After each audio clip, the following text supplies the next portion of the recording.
Hi all, welcome to our YouTube channel Math Universe with Dr. Naseer Ahmed. Today I am going to start with the chapter Straight Lines, first PUC. Before I go ahead, kindly listen carefully. This chapter, as it has got many concepts, and we have 3 exercises in this chapter. As and how I'll complete one exercise concept, I would like to complete then and there itself model question papers problems. I will not be waiting to complete the entire chapter. So make sure kindly go through the chapter completely. Don't try to jump. Okay? Fine. So let us start with the chapter Straight Lines.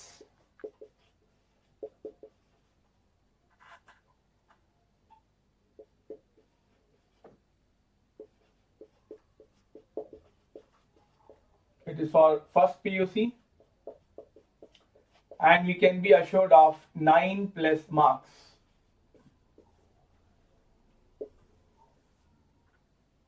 Okay. Now let us start from very basic level. Coordinate system.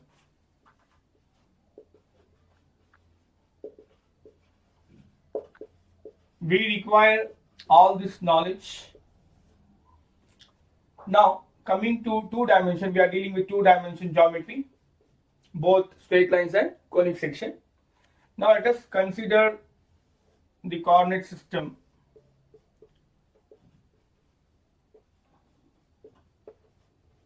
As you know, we have got 2 axes. One is x-axis, that is y-axis. Both are perpendicular to each other, and the point of intersection is origin O, we denote as, and both the coordinates are 0, 0. And if I talk about any point in 2D, it is always x, y.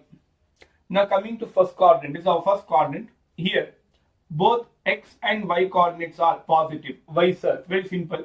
When I'm going to write the numbers, here is 1, 2, and so on. Here also 1, 2, and so on.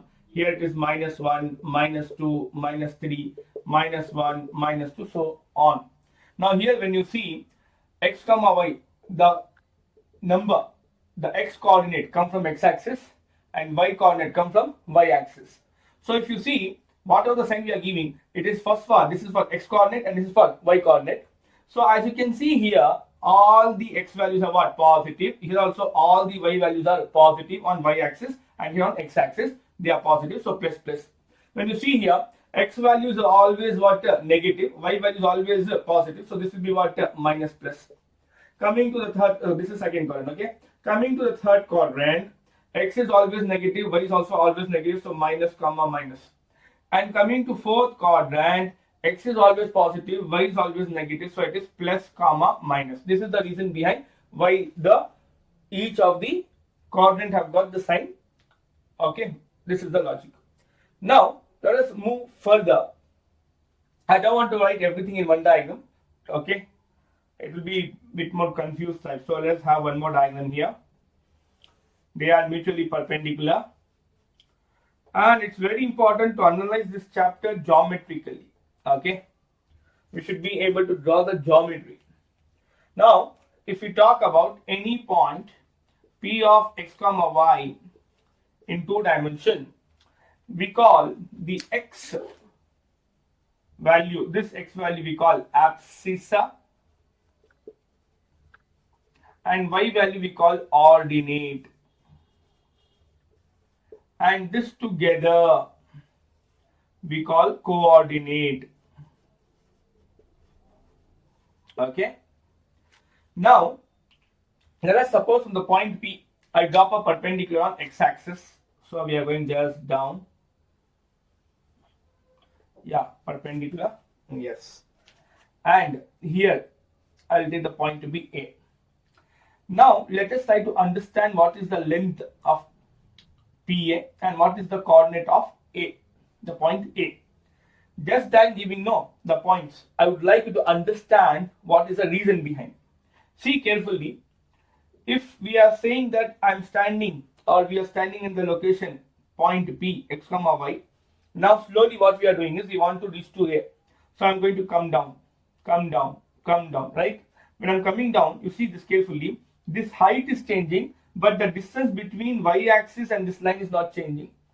Okay, so this distance from y-axis to this line is x, and the distance from the point P to A is y. Okay. Now, as and how, why will I write properly? As and how I'm coming down, you can see, since I'm not going left nor right, I'm just going towards A. So this height is changing, but y coordinates is changing, and it is decreasing, x is not changing, again decreasing. Ultimately, as soon as I reach here, the distance of the point P with A, when as and how I move, our distance from the point A and us will be what? 0. So y will be 0, x will now remain same as there is no change in x. Similarly, as I'm going to move like this, see carefully, when I'm moving in this manner, my height remains the same, but the distance between the y-axis and the point P is changing. I'm here, I think, but this is a rectangle, you can see. I'll take this point to be B. BPAO is a rectangle. Opposite sides of the rectangles are what? Equal. So this, since this is x, this is also x. So it's just moving, x is changing, and is decreasing. Ultimately, when we come here, the x coordinate, there is no, this bit is gone. So the value will be 0 and y remains same because height is same. Okay, this again, this height is also what? Y only. I hope this point is clear. This is the reason why any point lying on x-axis is of the form x comma 0. For y-axis, it is of the form 0 comma y. Now, this point A is also known as foot of perpendicular of the point P of x comma y with respect to x comma y with respect to x-axis. Similarly, this point B 0 comma y is foot of perpendicular of the point P of x comma y with respect to y-axis. Okay, that's it. And don't forget, this is always perpendicular distance. So we can also say what is the distance between perpendicular distance between the point P and x-axis. Similarly here, and here now in place of writing y, I would like to write mod y. Here in place of x, I would like to write mod x. Why, sir, suddenly you are changing? See, whatever we have discussed in first quadrant. In first quadrant, both x and y coordinates are positive. But the point need not lie only in first quadrant. It can be in second, third, and fourth. Now, as soon as I take here, x is negative, y is positive. So, as soon as I use mod, I am always same. Length cannot be negative, it can be 0. 0 means what? There is no distance between the points. Okay, both are in the same location. Okay, having understood this, I hope you got it. Okay, fine.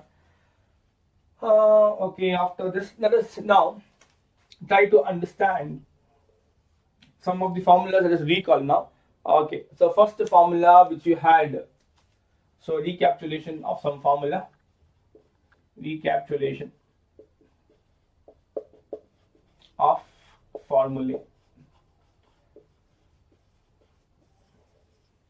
The first one is distance formula.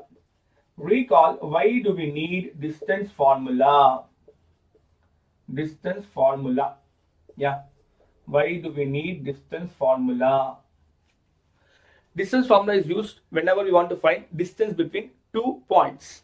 So let us suppose the point P is x1 comma y1 and the point Q is x2 comma y2. Then the distance between these 2 points is PQ is equal to square root of x2 minus x1 the whole square plus y2 minus y1 the whole square. This will be the distance formula which we have already learned in school days.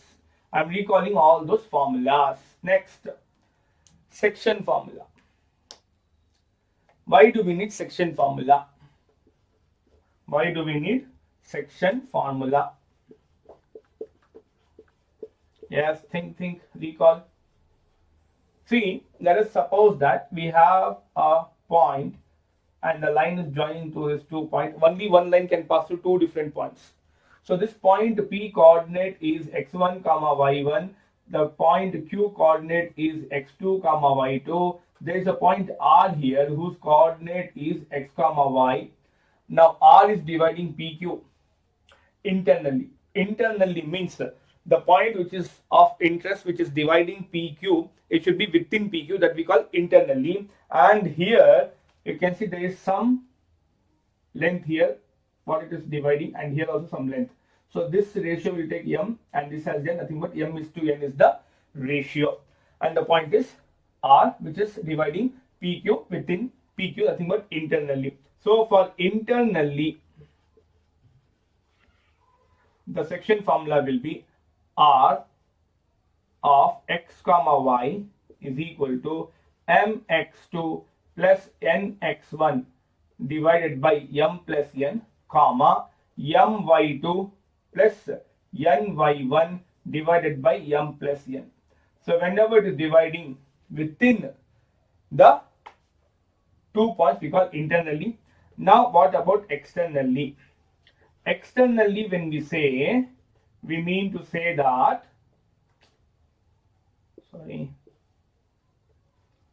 externally means when the point, whichever we are talking about here, P here and Q. See, PQ is here, and the coordinate is again x1 comma y1, and for Q it is x2 comma y2. The point R, which was within PQ, now it is outside, somewhere here. Now the ratio is this. So from here to here it is m, and from here to here it is n. So externally, R of x comma y is equal to now just very simple, in this equation number 1, wherever you have n replaced by minus n. So what we are going to have, mx2 minus nx1 divided by m minus n. Similarly, my2 minus ny1 divided by m minus n. This is for externally. Now depending on the question we are going to use. Okay, next, what next? Okay, midpoint formula. Midpoint formula. When to use midpoint formula? See, the point R, whether it be here or here, as soon the point R is bisecting the points, this 2 point, if it is the line whichever is there, it's bisected by point R, then we are going to use midpoint formula. When I say bisecting, dividing the line PQ into 2 equal halves. So both m and n will be equal. In that case, R of x comma y will be x1 plus x2 divided by 2, comma y1 plus y2 divided by 2. Okay, so this is about midpoint formula. And now see, one thing you should understand for all section formula. Now observe the point PRQ, PQR, and here when I say this one, as I said, it should be what? Same ratio, nothing but it should be like this. P is here, Q is here, R is exactly bisecting them, and PQ and R coordinates remain same whatever we have given here. Now see carefully, all these three are collinear, nothing but section formula is valid if and only if the 3 points under discussion is collinear. Let us take as a note. What? Section formula is applicable if and only if the 3 points are what? Let us write in some other color. Collinear. Collinear means lying on the all the 3 points should lie on the same line. That's what you can see in this 3 diagram. This will be a very important point to remember. Kindly make a note of this.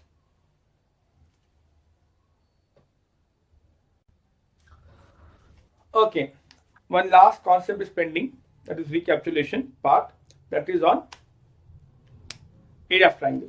Let's take it here. Area of triangle ABC. Let us suppose that we have been given the coordinate of A to be x1 comma y1, B regarding no, yeah, B x2 comma y2, and C coordinate is x3 comma y3. So we have got a triangle here. Okay, fine. Now, is it looking a particular triangle? I think for you it may look like some equilateral triangle. It can be any general triangle. Okay, this is better. Any general triangle. That's what geometry is so important, that whenever it is not specified anything in the question, we are not going to draw a particular geometry.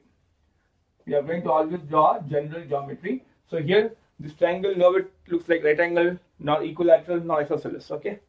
So it means that this formula holds good for any triangle, provided we know the vertices. So if this are vertices of triangle ABC, then area of triangle ABC is half of x1 y2 minus y3 plus x2 y3 minus y1 plus x3 y1 minus y2, and this should be inside modulus, because this value whatever we are getting can be negative also, positive also, 0 also.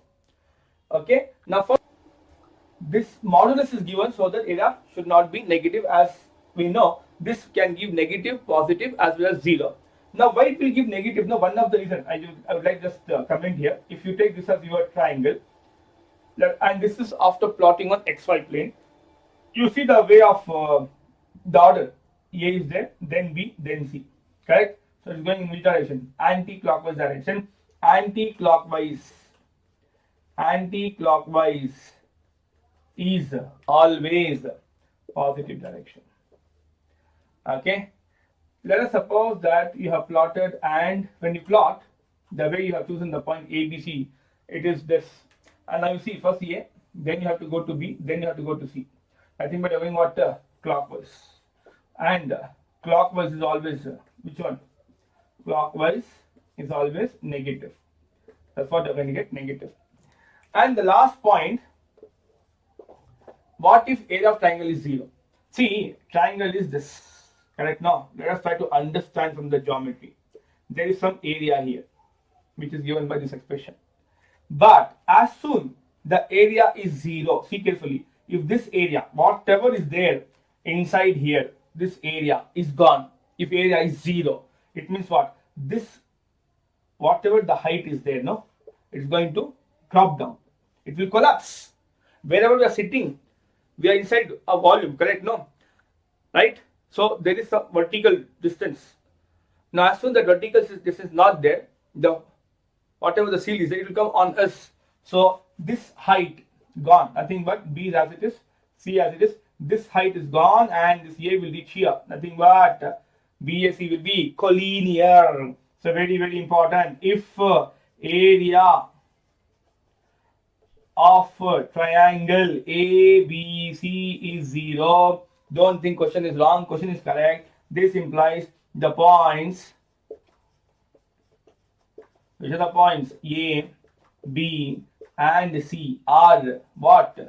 Collinear. Nothing but lying on the same line. Since they are lying on the same line, it is what? Collinear points, and there is no area. And one thing is very clear from the diagram. If at all I want area of triangle, these 3 points should be non-collinear. All the 3 together should be non-collinear. Only then we can find the area.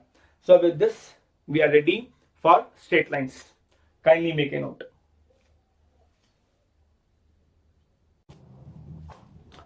Okay, now let us start with the concept of straight lines.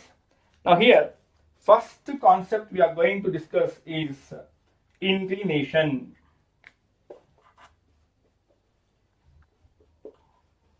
Understand the concept properly. Pay attention. This is the building block for the next chapter. Circle followed by ellipse, hyperbola, parabola, correct? Okay, now see carefully. What is inclination? Again, this chapter you will see for all the concept diagram, we will have a visualization.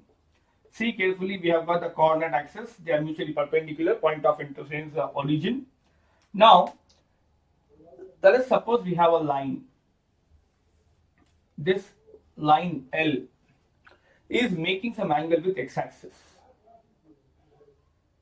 Okay, and I have given an anti-clockwise direction. You can see now it's anti-clockwise. Anti-clockwise is this direction, against the clock. This is anti-clock.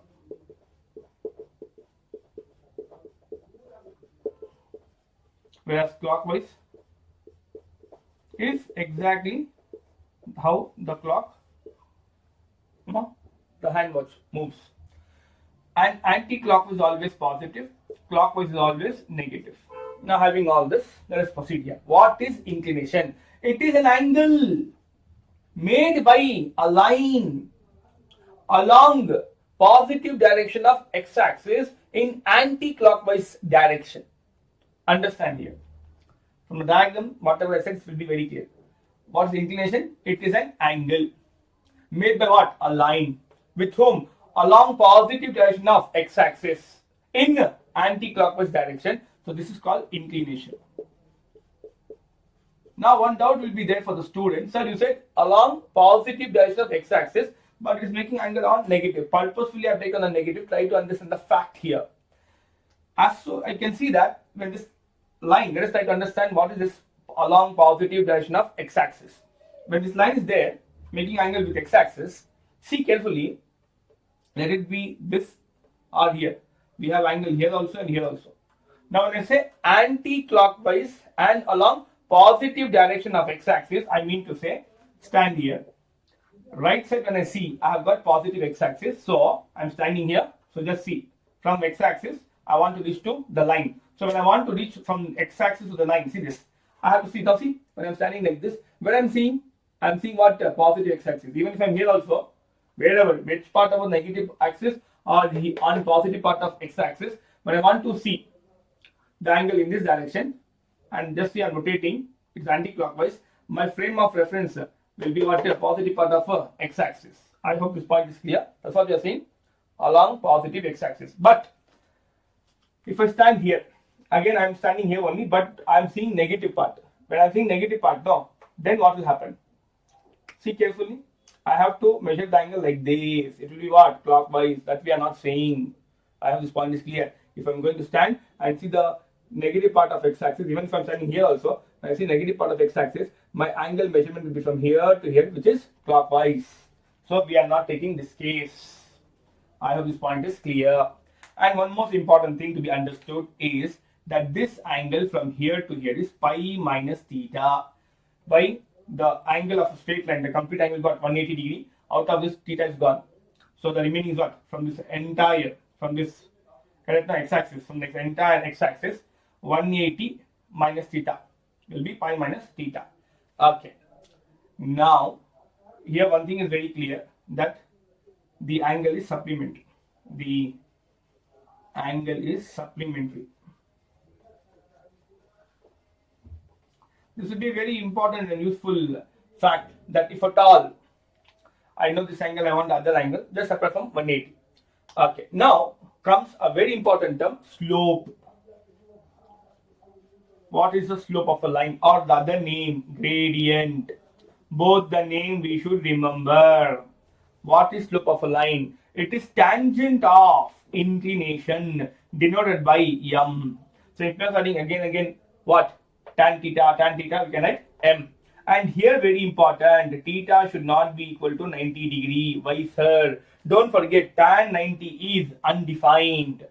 Tan 90 is undefined. From here we are also saying that whenever we get, okay, m is tending to infinity. So whenever we get slope to be undefined, it's not wrong. You have to understand that, oh, angle, the inclination is what? 90 degree. The line whichever is there here, it is going to make an angle what? 90 degree with the x-axis. This is the line and this slope is undefined. Okay, it's not wrong. Okay, fine. Now let us try to understand a bit more on the slopes. See carefully. I just want you to have two cases. Case 1, let us suppose that the angle, one thing is very clear. What is the range of theta? The range of theta, this theta is closed interval 0 to 180 degree. And theta is not equal to 90 degree whenever you're talking about slope. Okay. Now, see carefully. The line which is there, no, why it is only 0 to 180, why it can't be beyond? Try to understand. See this. I have got x-axis. This is the line here, L. So I'm here, theta. Again, I can go like this. Now see, as soon as I stop here, then again I can go till here. So starting from 0 degree, then 90, then 180. Now the question mark is why can't go down? Nothing but reflexive angle I'm talking about. For that, listen the reason. Now let us suppose I've got a line. It goes, for example, here you see. But whatever the angle is made here, the same angle is made here. Vertically opposite angles are what? Same V-shape angle. Vertically opposite angles are what? Equal. So you can see a V-shape here and see here and this angle both are same. Similarly, this angle and this entire angle is what? Same. That's the reason we never go below x-axis, because whatever the angle is there here, already that angle is here, and whatever the angle is here is already present here. Therefore, theta is between 0 to 180 degree. But on this we can have two cases. What if theta is between open interval 0 to 90 degree?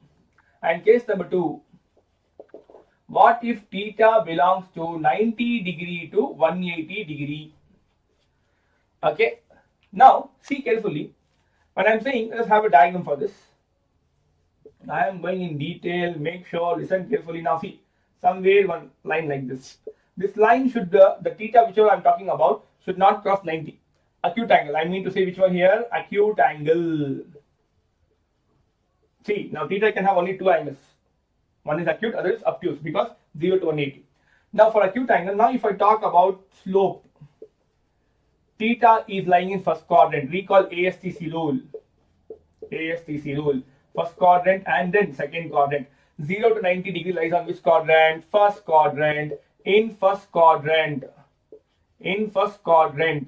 all the 6 trigonometric functions are, in first quadrant, all the 6 trigonometric functions are positive. So here, tan is there. Tan is also positive. So slope is always positive. So whenever you see slope is positive, it means the inclination is acute angle. That should click. Similarly, come to this. Our angle will be somewhere like this. Our line will be somewhere like this. Now, see carefully from here to here. Can you see? This is 90 degree, no? We have crossed 90. Nothing but this is obtuse angle. Now, it obtuse angle 90 to 180 lies in second quadrant. In second quadrant, which are the trigonometric function positive? Sine and cosecant. Remaining 4 are negative. So tan is negative. So therefore, whenever you see slope to be negative, what you have to understand, that inclination is obtuse angle. Okay, it is obtuse angle. Now let us also try to talk about slope of the line parallel to x-axis, y-axis, as well as x-axis and y-axis. Let us have a talk on that also. Okay, we'll take case 1, case 2. No, okay. Now note.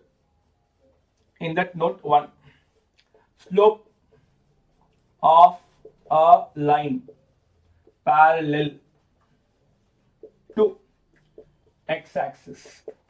Let us try to draw one graph for this. Understand with the help of graph. X-axis, y-axis, and I have a line, and this line is parallel to which axis? X-axis. I would like to do one thing. I would like to also say the name of this line. So any line which is parallel to x-axis, you can see it's a parallel to x-axis or perpendicular to y-axis, is known as horizontal line. What line? Horizontal line. Horizontal line. So any line parallel to x-axis or perpendicular to y-axis is known as horizontal line. Now, what will be the slope of this? See, for slope, I have formalized m is equal to tan theta. Theta is the angle made by the line with the x-axis. Now the question is, what is the angle made by this line L, the horizontal line L, with the x-axis? There is no angle made. Nothing but theta is what? 0. When theta is 0, take slope of that. What is tan 0? Tan 0 is 0 itself. So, slope of a line parallel to x-axis or perpendicular to y-axis, nothing but we are talking about which line? Horizontal line. Horizontal line. And the slope is what? 0. Okay. Next, what about slope of a line parallel to y-axis or perpendicular to x-axis? And this line which is parallel to y-axis or perpendicular to x-axis is known as vertical line. What's the name? Vertical line. You should remember the name. So let us try to have a small diagram here, show to diagram. See this? I've got x-axis and here we have got y-axis. So as soon as I draw a line perpendicular to x-axis, the inclination is 90 degree. Tan 90, as you know, it is undefined. Okay, 90 degree for a while. 90 degree. So tan 90 is undefined. So since theta is 90 degree, so m will tend to infinity. So whenever you see what m is tending to infinity, what's the meaning of that? The slope is undefined. The slope is undefined. Now from this I also want to comment from here only. Okay, let us write it here. What could be slope of x-axis as well as y-axis? So see, coming to x-axis, the line, see, to find the slope I want first a line making angle with x-axis. Now a line x-axis can make an angle with itself what? 0 degree. A line can make an angle. See, when do we say angle is made? The two lines should intersect. Correct? No, they should intersect. But when we are saying that I want only one line slope, correct now? Correct now? Again I repeat, I want slope of this line. First it should intersect with x-axis. But this itself is x-axis, so there can't be any angle made by itself. So theta will be what? 0. So I'm talking about slope of. Do we have some other space? Do one thing. We just make a note. Then together I will just discuss. Make a note. Okay. Now let us understand the third point. Third point. Slope of what? X-axis. This all will be important for 1 mark and for solving the problem also. Slope of x-axis. So what is an angle made by x-axis with itself? 0. Therefore, m is equal to tan theta. What is theta? 0. What is tan 0? 0 itself. So whenever you get slope of the, whenever the question is slope of x-axis, even this slope is also 0. Now, what about slope of y-axis? See carefully diagram. This is x-axis, this is y-axis. What is the angle made by y-axis with the x-axis? 90 degree. So since theta is 90 degree, slope of this will be, what is m is equal to tan 90 degree. Tan 90 is undefined. Okay. Now, one confusion will be there for the student. What? So slope of any line, nothing but horizontal line, is also 0. X-axis slope is also 0. Vertical line slope is undefined. Y-axis slope is also undefined. So how to know whether this is, as soon we get slope, no, undefined, is it vertical line or y-axis? Similarly, when slope is 0, is it x-axis or only horizontal line? Very simple. See diagram. This line which is there, horizontal line, I repeat, the line which is there, horizontal line, is not passing to the origin. It is not passing through the origin. Similarly, vertical line, this one, is also not passing through the origin. Only both of our x-axis and y-axis will pass through the origin definitely. This is how you are going to come to know whether it is x-axis or vertical line, I mean it's a horizontal line, and whether it is y-axis or the vertical line. Okay, so both of this will pass through the origin, passes through origin, passes through origin. This also passes through where? Origin. Okay, fine. Kindly make a note of this. Okay, let us move on to the next concept. Again, as I said, no, that I'm going to complete then and there itself the problem. Oh, Mike, sorry.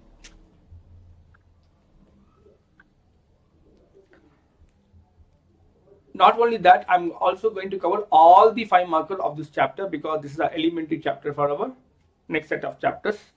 So here, slope of a line, we know it is m is equal to tangent of inclination. That's one formula we know.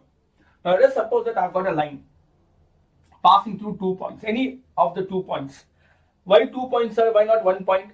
Don't forget, I want a unique line, and only one line can pass through 2 different points. That's what the slope of a line when coordinate of any 2 points are on the line are given.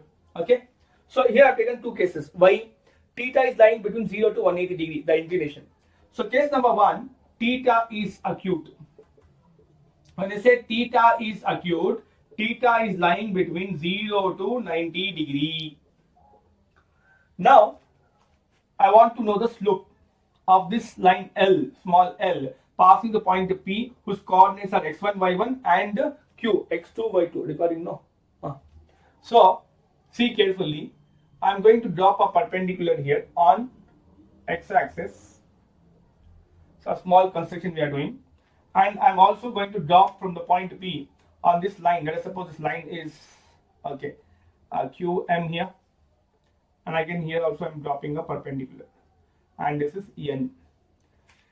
I want to find the slope of the line passing the point P as well as Q. And there's an angle. See, here you can see the line is making an angle theta, nothing but the inclination. And we know from school days that whenever we have corresponding angle, nothing but L shape. See this? Whatever the angle is there here, alpha. This also is what? Alpha. So since angle is theta here, this will be also what? Theta. Okay, some of the things I want you to understand from the graph. Listen carefully, pay attention, and I also drop a perpendicular here. Description should be written, very simple description. Let us consider 2 point P of x1, y1 and Q of x2, y2 through which the line is passing. The line is L, and just the construction we can mention. Now, in this right angle triangle, which one? PQN, this right angle triangle. We know that slope is given by tan theta, so m is equal to tangent of inclination we take. What is tan theta? Definition for this rectangle triangle, opposite is this, adjacent is this. So it is Qn by Pn. Fine. Now I want to know what is Q1 and Pn length. That we will take from the graph. See carefully. Today, as I discussed very elementary level, that if at all we take any coordinate P of x, y, it is always that from this point, if I drop a perpendicular here, this length is always what? The y coordinate, and this particular length is given by x coordinate. Just now we have discussed. In first quadrant, mod will not be taken because both x and y is what? Positive. So as soon as we talk about the point P, the x coordinate is x1 and y coordinate is y1. So without any difficulty, we can say that this length, I use black color, this length from here to here will be given by y coordinate of the point P. Y coordinate is y1, so it is y1. Similarly, this entire length from here till here, okay, let's write n here, okay, and let's write n. So from here to here, this will be given by y coordinate of the point q, y coordinate is y2. Okay, similarly from here to here, this distance given by x. This is also what x only, correct? No, since the point coordinate, x coordinate of the point P is x, so we gave x. For point P, what is the x coordinate? x1. And from here till here, this distance, see carefully, what's the coordinate of the Q? X coordinate x2, so it will be x2. Okay, so everything are given in the diagram. Now from the diagram, I want this Qn. See, same like this. I want to find this length of the cap. So how to find the length of the cap? From the entire length, subtract this. Correct? No, I repeat. I want to find the length of the cap. So from the entire length, remove this. Same thing here also. I want to find only this length. From where to where? Only this length I want. So how to find this length? From this entire length, that is QM, remove NM. I repeat. From entire length QM, remove NM. So QM, from that remove NM divided by PN. PN is same. See, this is a rectangle. Opposites of rectangles are equal. So PN is same as what? NM, because of rectangle. Now from the diagram, see carefully. What is QM? Is it this entire QM length is what? Y2. So I can write Y2 here. And NM is this, correct? This NM is actually difference. Now again, to find this length, I can say from OM remove ON, correct? From this entire length, remove ON. So first NM, no, for a while. NM is Y1. This is also Y1. Opposites are equal, correct? This NM and PN both are same because it's a rectangle. Opposites are equal. Now coming to NM, as I said, from the entire length OM, remove ON. OM minus ON. So Y2 minus Y1 divided by OM length is x2, ON length is x1. So x2 minus x1. This will be the slope of the line. Let us write m is equal to tan theta so that you remember that both are talking the same only. And we have got this result by using m equal to tan theta. So it is difference of y coordinate divided by difference of x coordinate. This is the case for acute. Now one question might come, sir, what about obtuse?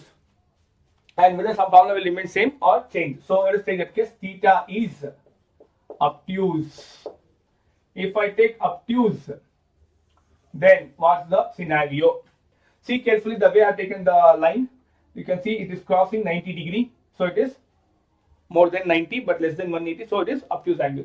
Now again here also we'll do a small construction. Before that we have a point P x1 comma y1 and the point Q with coordinate x2 comma y2. Now just try to drop a perpendicular on x-axis. Here also, and let us join this. Okay, so we can give the same name. So this is our N. Okay, and so here R and let us suppose here S. Okay. Now let us proceed. See carefully. Here we have a right angle triangle. In right angle triangle, which is that QPN, there is some angle here. Now what could be the angle? For that, come back here. See this carefully. This entire angle is 180 degree. From here to here 180 degree, in which theta is gone. So this particular angle will be from 80, remove theta. That I will assume as phi. I hope this is clear. Okay. So this particular angle is what? See, this is again corresponding angle. Can you see L shape? Can you see L shape here? See. So whatever angle is here, alpha. This angle should be also alpha. So here is phi. So this should be also what? Phi. Okay. And we are taking phi to be what? 180 minus theta, as we just discussed here. So now, don't forget, I want the slope again. M is equal to tan theta it is. But from here, what is theta? See carefully. From here, theta will be, transpose this phi here and theta the other side. I'll get 180 minus phi. So I'll get tan of 180 minus phi. 180 minus phi. Tan of 180 minus 5 lies in second quadrant. In second quadrant, only sine and cosine are positive. Remaining four are negative. So I'll get minus tan phi. Now what is tan definition? Opposite by adjacent. Opposite is, for phi, the opposite is Qn. And the adjacent is NP. Now from here, what is Qn? Again, I want only this length. This entire length. Before we go ahead, let us try to again write like this. Let us have everything diagram. Is it not, since this is the vertical length, it will be given by y coordinate. So very clearly, this length QR from here till here, it is the y coordinate of the point Q. So it is y2. Similarly, from here till here, the y coordinate is y1. And again the point R, okay, for this QR, this x coordinate from here to here will be shown to x2, okay, x2. And again, let us erase this. I write phi here, 180 minus theta. Okay, see this carefully. Again, what is the length from here till here? Nothing but OS. This entire length is, what's the x coordinate of this? X1. So I hope this is clear. It's clear. So see carefully. Qn. What is Qn? From this, I want to send this length. So what I can do? The entire length QR, from that remove NR. QR minus NR. Q. Okay. Then NP. Where is NP? This NP same as what? This length NP same as what? RS. Opposite side of rectangles are equal. Then minus of. What is QR? QR, this entire length, QR is y2. Then NR, what is NR? NR, yeah, where is NR? Yeah, this length, right? This length I want this length. This is same as what? PS. And what is PS? Y1. Whole divided by RS. This RS, from entire, remove this. So RS is what? OS minus OR. OS minus OR. What is OS? X1. What is OR? X2. So X1 minus X2. See carefully. This negative will not multiply to numerator. I multiply to denominator. We can multiply either to numerator or denominator. Let us multiply to denominator to make you understand one fact. Let us write it here. Final comment.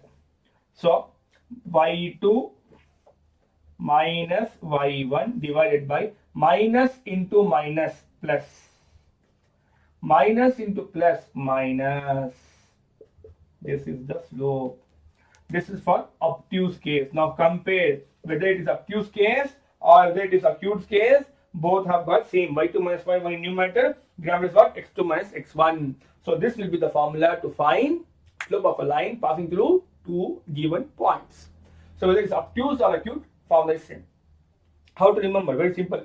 Numerator is difference of x coordinate. Denominator is what? Difference of, I repeat, numerator represents difference of y coordinate.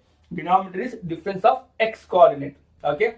And this also says that, so here one more thing is clear. Let us suppose in hurry you write first y1 and then y2. Then you have to make sure first one should be x1, then what? X2. This we can get just by taking minus common in numerator and denominator.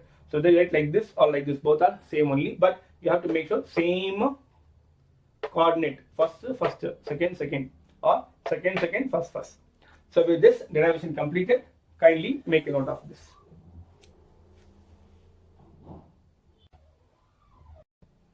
Okay. Fine, dear students, let us move on to the next concept. Conditions for parallelism and perpendicularity of lines in terms of their slopes. So we want to know what could be the condition for two lines to be parallel and perpendicular in terms of their slopes. Now let us first try to understand for parallel. So if two lines are parallel, what will be the condition in terms of slopes? So let's take a diagram here.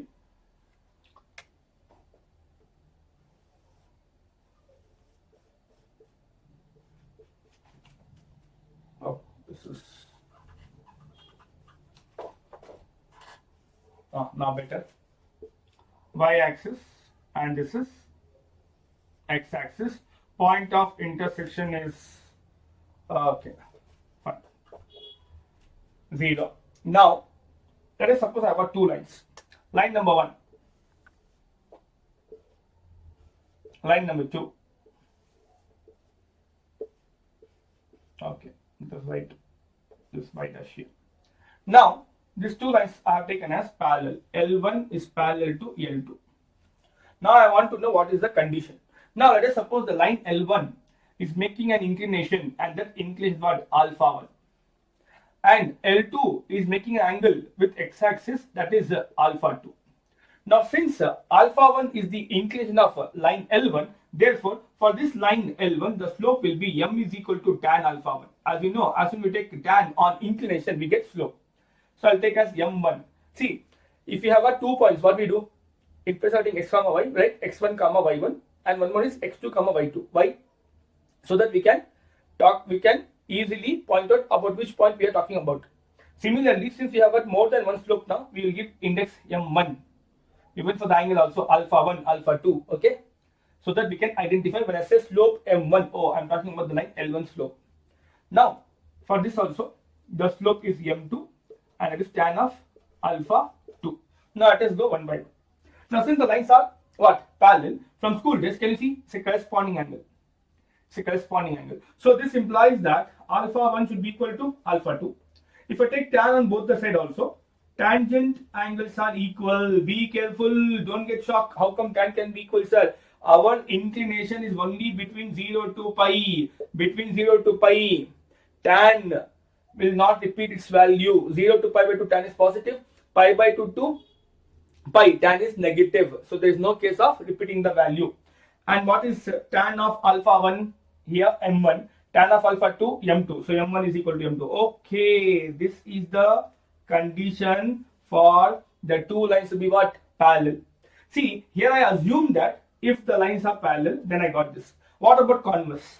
Mean to say, conversely, if I assume the slope to be equal, can I say the lines are parallel? Okay, so for that, let us assume. See, we assume line to be parallel and we got slope to be equal. Now we'll go reverse order. If the slope is equal, if slope is equal, what is m1? Tan alpha 1. What is m2? Tan alpha 2. So this implies tan alpha 1 is equal to tan alpha 2. And very clearly, angle should be equal because the angle are restricted to 0 to pi. The values will not repeat. And if these two angles are equal, this can happen only if the corresponding angles are equal. As soon as the corresponding angles are equal, the lines are parallel. This will happen only for parallel lines. Line L1 is parallel to L2. Yes, converse also we got. So it means as soon two lines are parallel, I can say slopes are equal. As soon I came to know slopes are equal, I can comment what the lines are parallel. I hope this point is clear. And if you have seen, no, after you know this, see this ulta. Okay, reverse that. Now after understanding for parallel, now time is for perpendicular. What about perpendicular? If two lines are perpendicular, what could be the condition? Let us first take a diagram for this.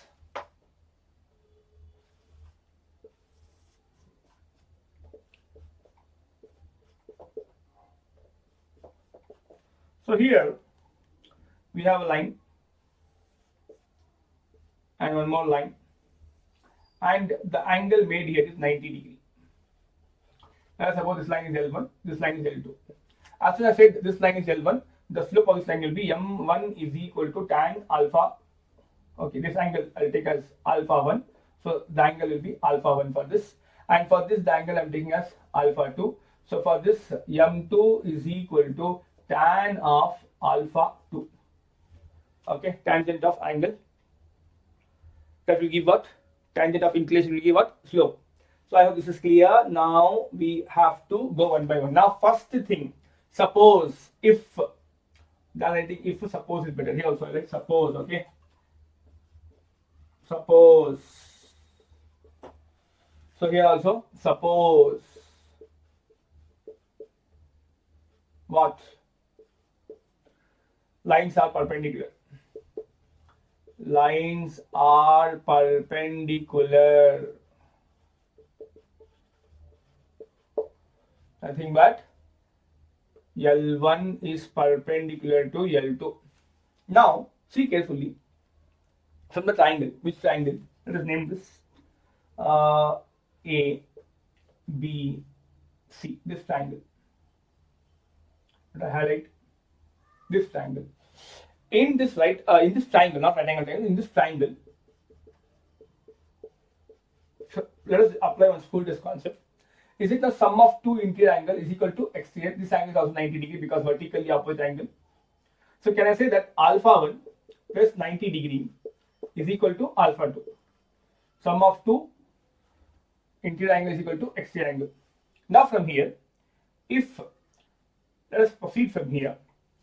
Now if I apply tan on both the sides, tan of alpha 1 plus 90 is equal to tan of alpha 2. This is same as tan of A plus B same as B plus A. I can write 90 degree plus alpha 1 is equal to tan of alpha 2. Recall allied angle concept. This is 1 into tan.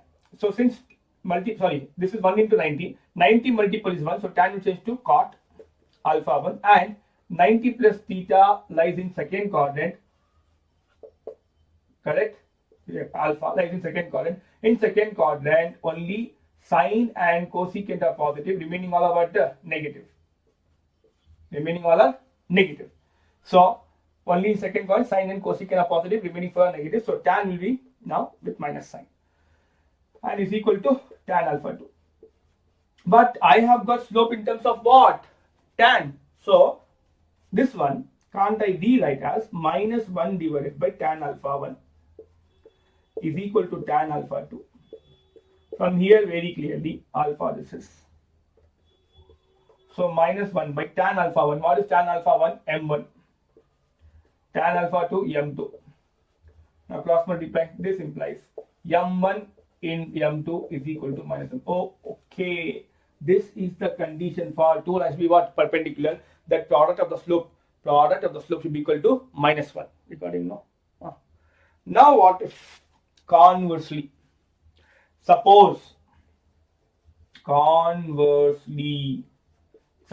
that I get product of the slope to be equal to minus 1.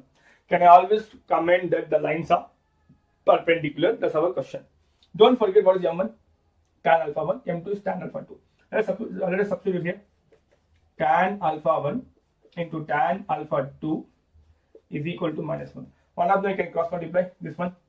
So I'll get 1 divided by tan alpha 2 is equal to minus 1 by tan alpha 1, which is also same as 1 by tan is cot. 1 by this is cot. Now see carefully from here. Tan alpha 2 is equal to, I want this one in terms of what? Tan. But I cannot go back. Okay, there is no use. Can I write this tan, means cot I mean to say, as plus of tan what? 90 degree plus alpha 1, or I can also write as tan of alpha 1 minus 90 degree. Both will give you minus cot only. Okay, so having this knowledge, and don't forget inclination lies between 0 to 180 degree. The tangent angle will be shown. If tans are equal, even the angles are also equal. I repeat, if tan theta is equal, two tan thetas are equal here. Tan alpha 2 is equal to tan of 90 degree plus alpha 1. If these two are equal, even their angles are also equal. Okay, so I will have alpha 2 is equal to 90 degree plus alpha 1, or if I transpose, I will get difference of the angle is 90 degree. So difference between the angle is 90 degree. I think but they are perpendicular. That's what you can see from here also. No? If I transpose this, see this also. If I transpose, I will get alpha 2 minus alpha 1 to be what? 90 degree. Okay. So conversely also, it's true that if product of the slope is equal to minus 1, even their angles are, the lines are perpendicular. Okay, I hope this point is clear. So this will be a very standard result that Whenever two lines are parallel, slope should be equal. If two lines are perpendicular, then product of the slope should be equal to -1. And this is only for non-vertical line here. So let us mention that lines are non-vertical, because if lines are vertical, slope will be what? Undefined. So here, if any one of them is undefined, I cannot equal to a number. So lines are non-vertical.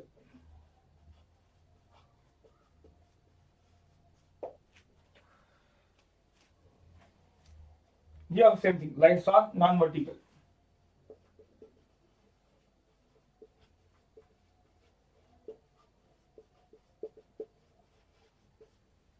Kindly make a note, and if this comes, it will be a 5 marker. Make a note. Okay, dear students, before moving to next concept is given here, let us understand one more concept. Condition for collinear. Condition for collinear points. See, I have got a line. And this line is passing through 3 points. Let's say A, B, and C. And 3 points are said to be collinear if they lie on the same line. Now, with respect to slope, also we can have one condition here. What? Just now we derived that if two lines are parallel, slopes are equal.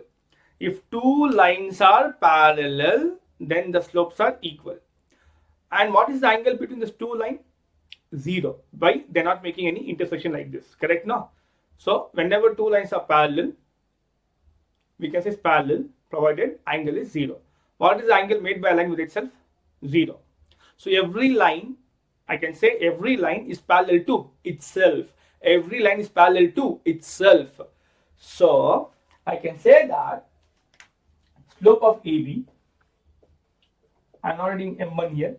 M stands for slope, AB stands for slope of this line AB is equal to slope of BC, this one, and also same as slope of entire AC. So this will be the condition for the 3 points to be what? Collinear. One more condition. Okay. Kindly make a note of this. I'm going to erase that and start with 5 marker derivation. So see, as I said you before at the starting, that here I'm not going to solve at the end all these model question paper problems. As and how I'm going to deal with the concept, I would like to complete it. So now this is the last concept of this first exercise of NCERT, straight lines. The same derivation is asked in model question paper number 3 and from PU board 2024-2025 academics. Academic year. So 5 marker question 42 says, derive an expression for the acute angle between the two lines having slopes M1 and M2. First, let us complete this part. Derivation, let us complete, then we'll take the problem. Okay. So now coming to the proof proof of this derivation. They said we have to find the angle between the two lines, that the acute angle.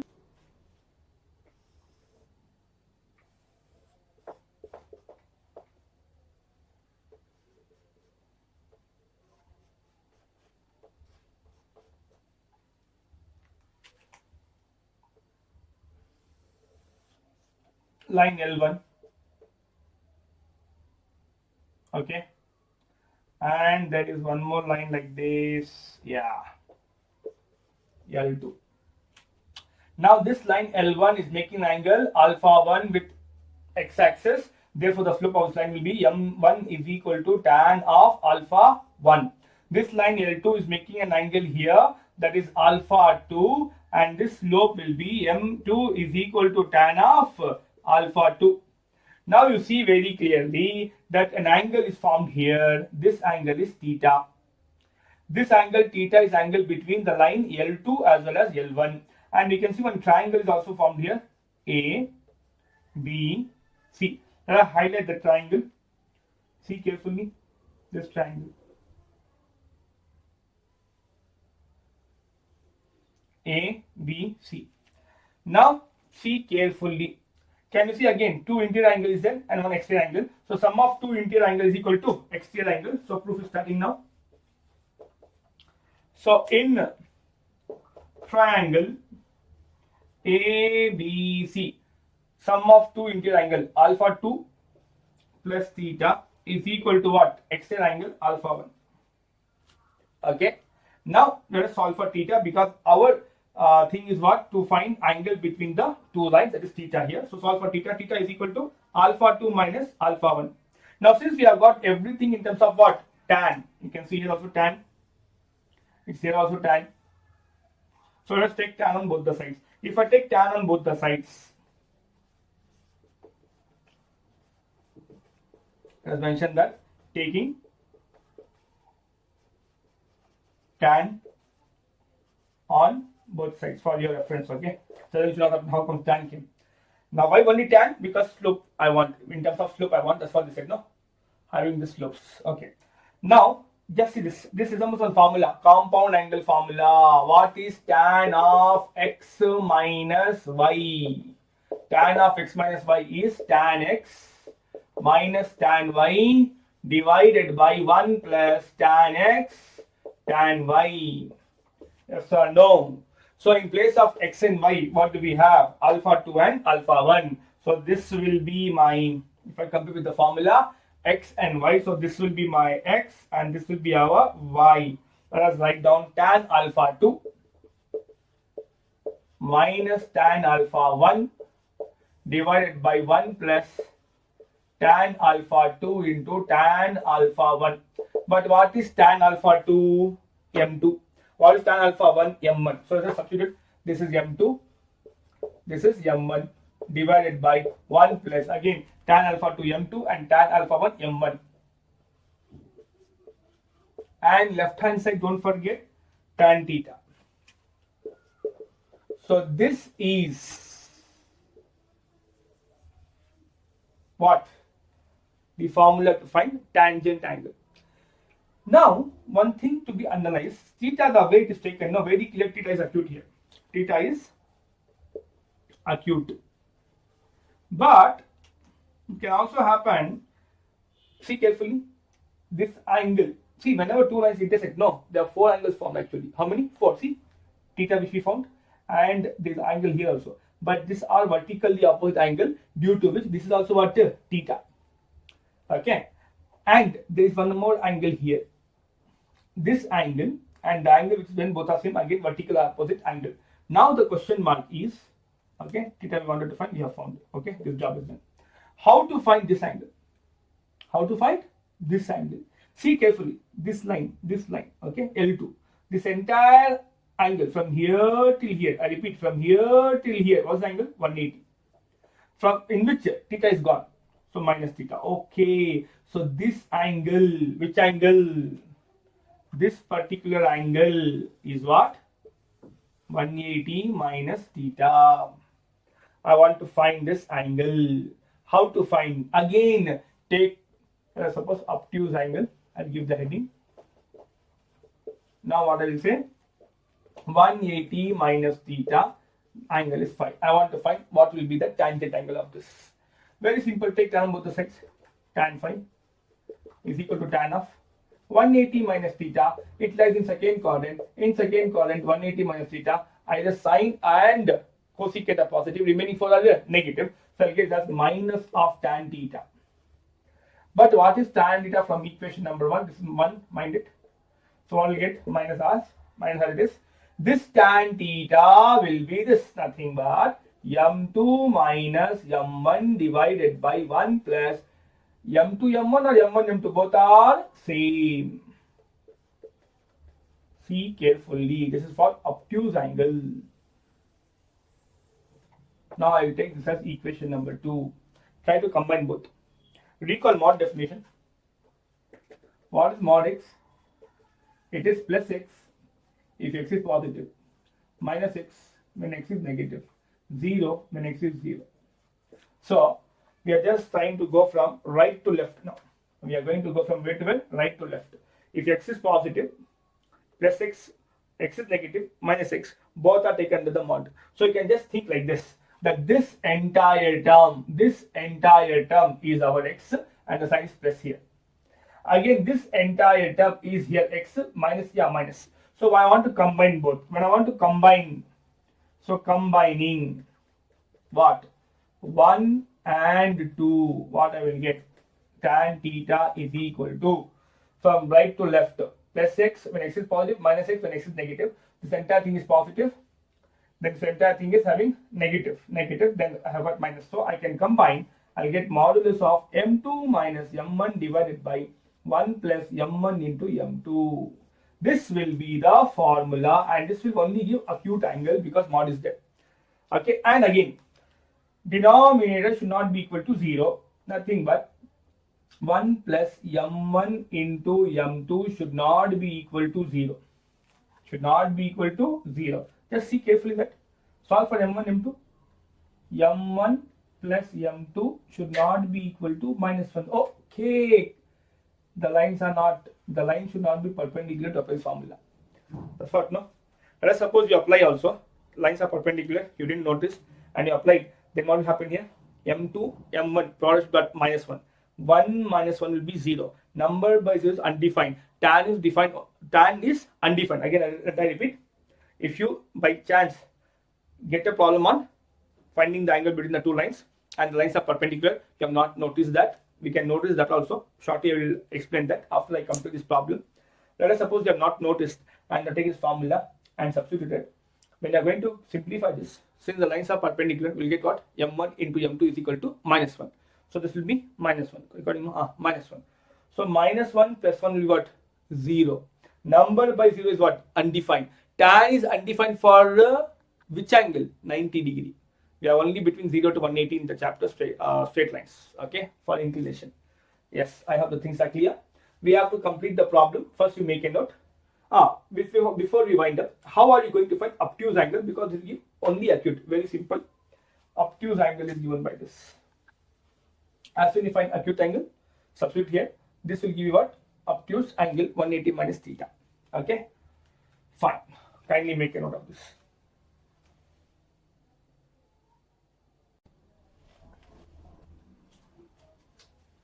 Okay, dear students, now having completed the derivation, now the time has come to solve this problem.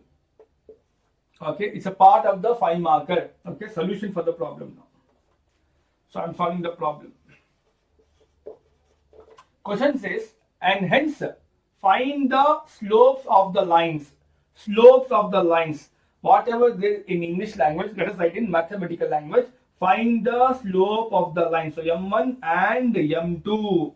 We have to find both. Next, if the slope of a line is double of the slope of another line, so we can choose whichever we want, either m1 to m2 or m2 to m1. So let's say m1, slope of the one line is, slope of a line is means equal sign, double 2 times of the slope of another line. Another line is m2. Slope is m2. If the tangent angle between them is 1 by 3, tangent angle nothing but tan of angle Z theta is 1 by 3. So now let us recall. We know that just now we have derived that tan theta is equal to modulus of m2 minus m1 divided by 1 plus m1 into m2. Tan theta is 1 by 3. Substitute. And here m1 is 2 times of m2. Let us take as equation number 1. So m2 as it is minus m1 is what? 2 times of m2 divided by 1 plus m1 is 2 times of m2. Then m2 as it is. This I have got from equation number 1. Now from here, subtraction. See, m2 minus 2 times of m2. These are like terms. Signs are different. We have to subtract. Here the multiple is 1. 1 minus 2 is minus 1. So I will get 1 by 3. Let me remove the mod. When I remove the mod, I will give plus or minus. Okay, I will have to call both the cases when I am getting what? Negative value, nothing but obtuse angle as well as acute. So whenever we remove mod, plus or minus should be given. Is equal to, here m2 minus 2m2 will be minus m2, because 1 minus 2 will be minus 1, m2 as it is. And here m2 into m2 will be m2 square. m2 square, this is 2. Now, cross multiplication. When I do cross multiplication, be careful. This part multiplied here, so I'll get plus or minus of 1 plus 2 times of m2 square. Okay, I've cross multiplied here, and then 3 into minus m2 will be minus 3 times of m2. Okay,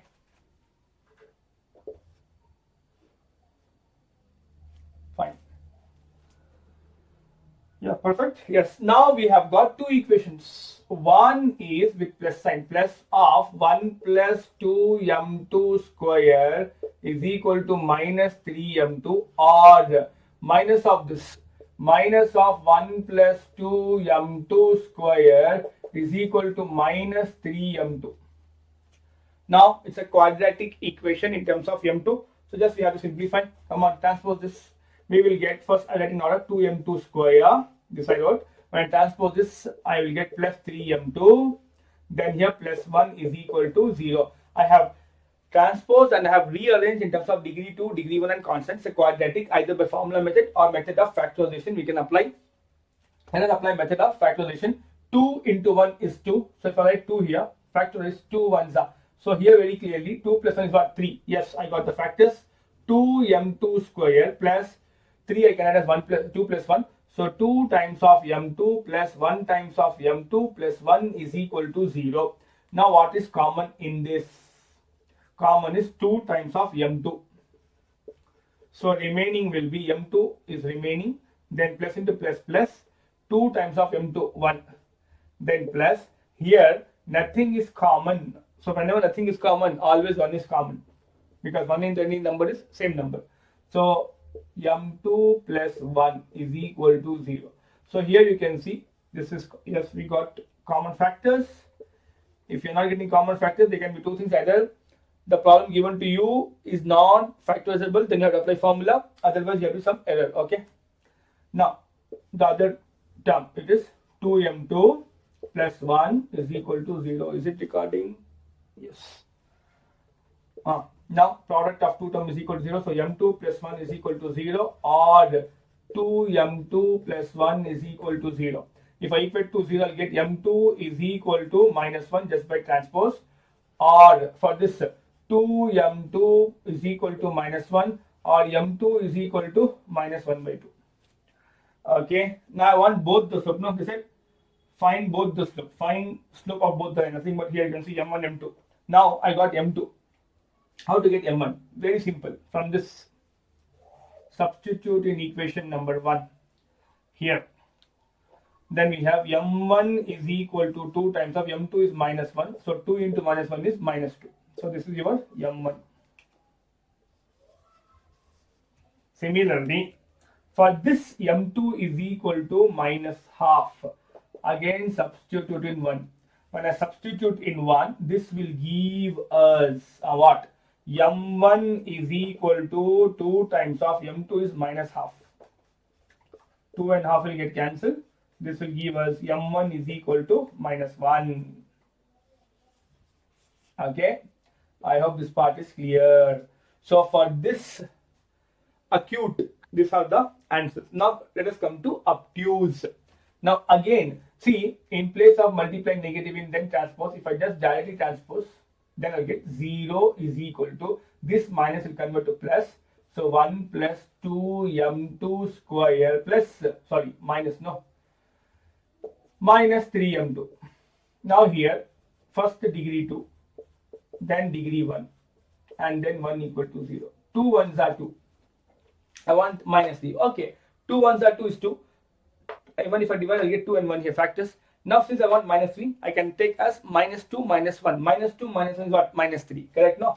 So we will have 2m2 square minus 2m2 minus m2 plus 1 is equal to 0. Now see what are the things common here. What is common? 2 times of m2. So what is remaining? m2 here, plus into minus minus, 2m2 out, so 1. Here nothing is common, so minus 1 I will take. minus to minus plus m2, minus into plus minus 1 is equal to 0. So you can see that this is common. m2 minus 1 into 2 m2 minus 1 is equal to 0. Product of two terms is equal to 0. So anyone should be 0. So I can have m2 minus 1 is equal to 0 or 2m2 minus 1 is equal to 0. Transpose this, we get m2 is equal to 1. m2 is equal to 1. Substitute here to get what? m1 value. So if I substitute in 1, okay, let's complete this also first. Transpose this also. What we will get? 2m2 is equal to 1 or m2 is equal to half. m2 is equal to half. Now one by one, let us substitute. So if I substitute this particular m2 value in equation number 1, we will get m1 is equal to 2 times of m2. What is m2? 1. 2 into 1 is 2. Therefore, m1 is equal to 2. Next, coming to this, substitute in 1. So put here m1 is equal to 2 times of m2. What is m2? Half. 2 and half will get cancelled. m1 is equal to 1. That's it. So these are the required slopes which I have highlighted. Okay, kindly make a note of this.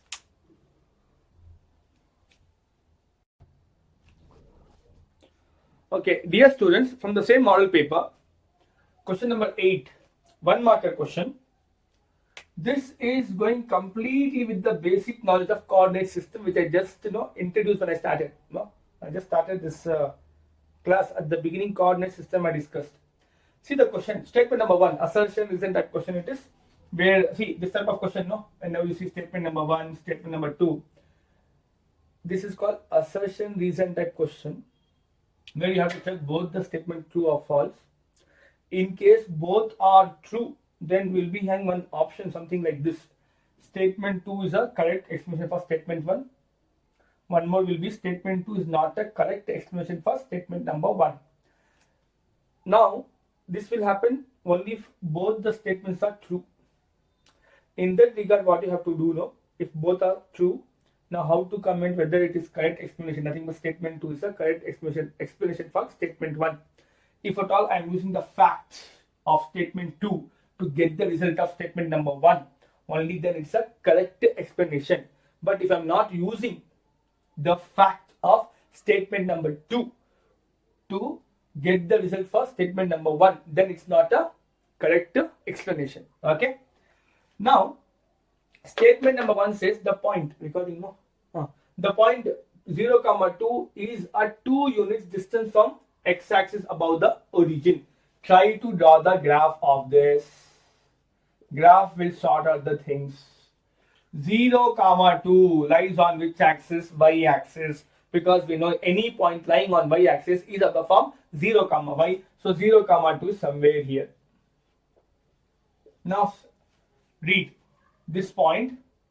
Okay, is 2 units. Yeah, if you remember, I have already discussed that whenever we talk about coordinate system, if I have got any point P of x, y, always this length is what? Y, nothing but mod y, and this is what? X, correct? No? So vertical length is always given by y coordinate and the horizontal length is given by x coordinate. So here you see they are saying this point is at a distance from x-axis above the origin of 2 units.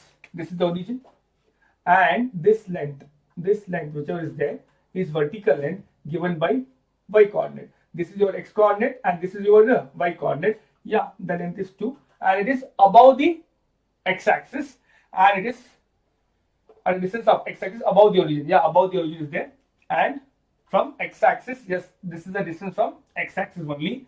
So option 1 is true. Coming to statement 1 is true, I mean to say. Statement 2, take this point. The point is 2, 0. 2, 0 will be somewhere here. And they are saying this point is at a 2 units distance from y-axis left of origin. See carefully. Is it left of origin? This is y. This is origin. This is right of origin. Left of origin, if they could have, no, if at all our answer should be true, Left of origin, this is negative part of x-axis, the point could be minus 2 comma 0, but they are given 2 comma 0, so this is not left, it should be what? Right of origin, therefore this is false. So statement number 1 is true and statement number 2 is false. I hope the things are clear. Kindly make a note of this. So the answer is option B. Before I go ahead, let us take one problem. But I just said the angle formula which we derive, it is not for vertical angle. I mean to say, the formula which we derive is not for vertical lines. What if we have got vertical lines? How are we going to take up the problem? Let us try to take one question here before moving on to next problem from model question paper. See carefully. Let us suppose the question is from my end, okay? Find the angle between the lines having a slope m1 is equal to, suppose, some half, and other line inclination,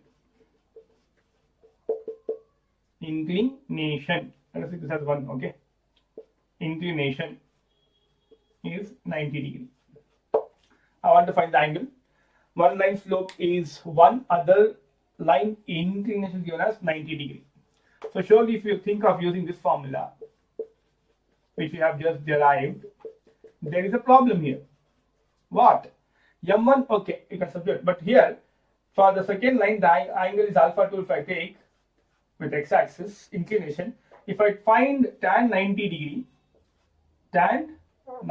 degree, which is actually m2 here, tan 90 is undefined. We cannot use a formula. Then how to go about it? When we derive this, we also came to know the angle between the line is difference of the inclination. This fact we can use. I'll take mod here because I want always theta to be what? Acute. Obtuse I can get as 180 minus theta. Now, alpha 2 I know. Coming to m1 is equal to 1, which is nothing but tan of alpha 1. Correct? No? Which angle of tan will give 1? 45 degree. Tan 45 degree is what? 1. So, since 1 is equal to tan alpha 1 is what? 45 degree. Substitute here. Alpha 2 is 90 degree. Alpha 1 is 45 degree.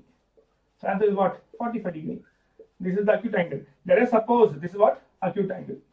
Let us suppose they wanted what? Obtuse angle. Then also no problem. For obtuse angle, very simple. What? Phi is equal to 180 minus theta. 180 pi radian. So 180 degree minus theta is 45 degree. How much is this? 135 degree. Okay, fine. Make a note of this.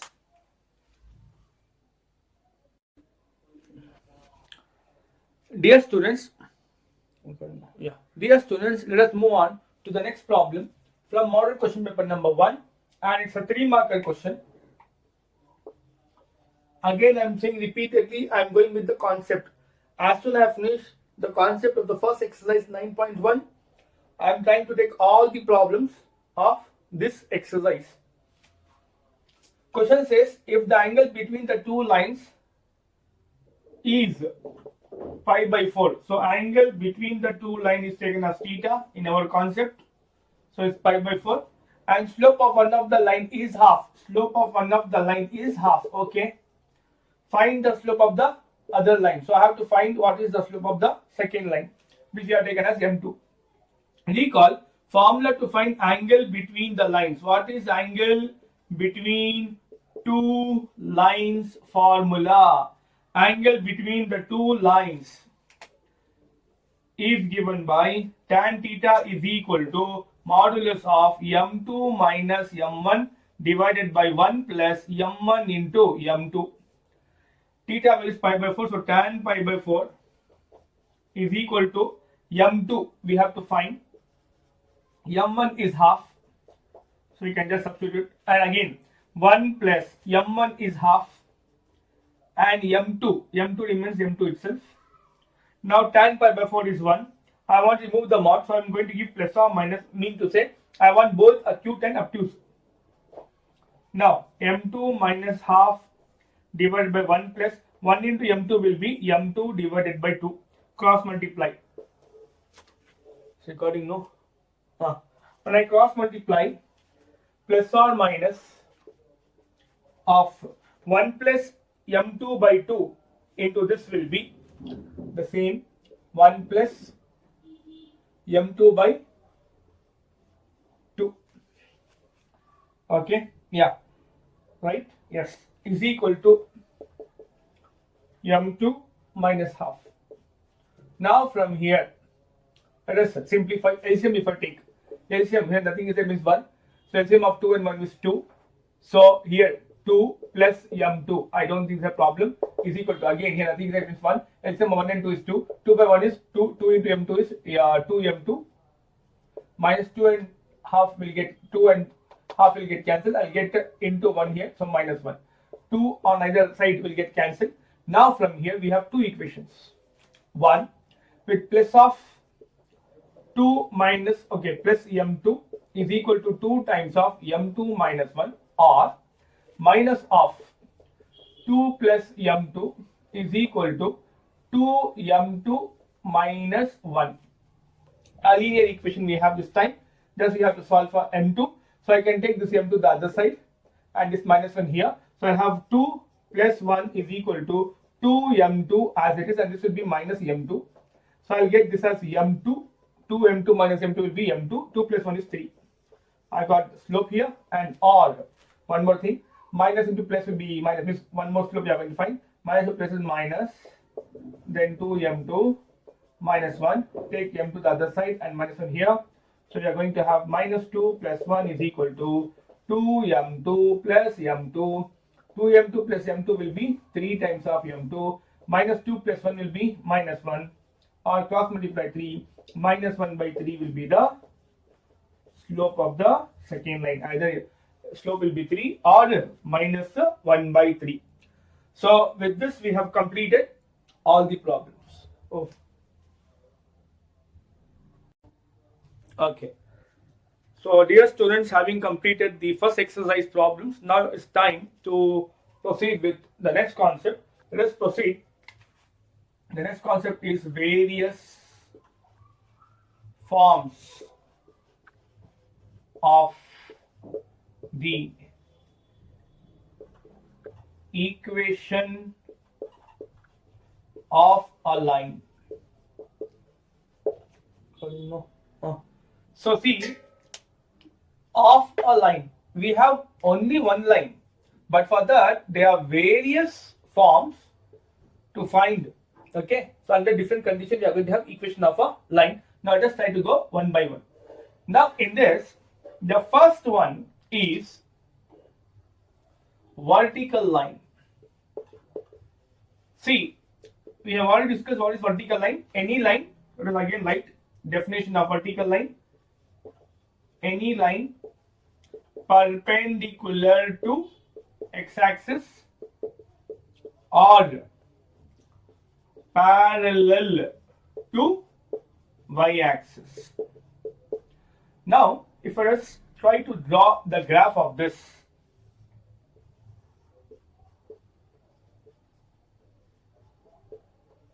see carefully. So, any line which is perpendicular to x-axis or parallel to y-axis, can be either here or can be here. Let us suppose the distance from here to here is a units. Again here to here the distance what? A units. Now this line, since this is your distance, as we discussed when we started the chapter, that if at all I have got any point P of x comma y, and if I take any point here, and if I drop a perpendicular, always this length is what? Given by x coordinate. Correct? No? So that's what? This will be x values, and x coordinate at this point is what? X comma 0. So in place of this we have a.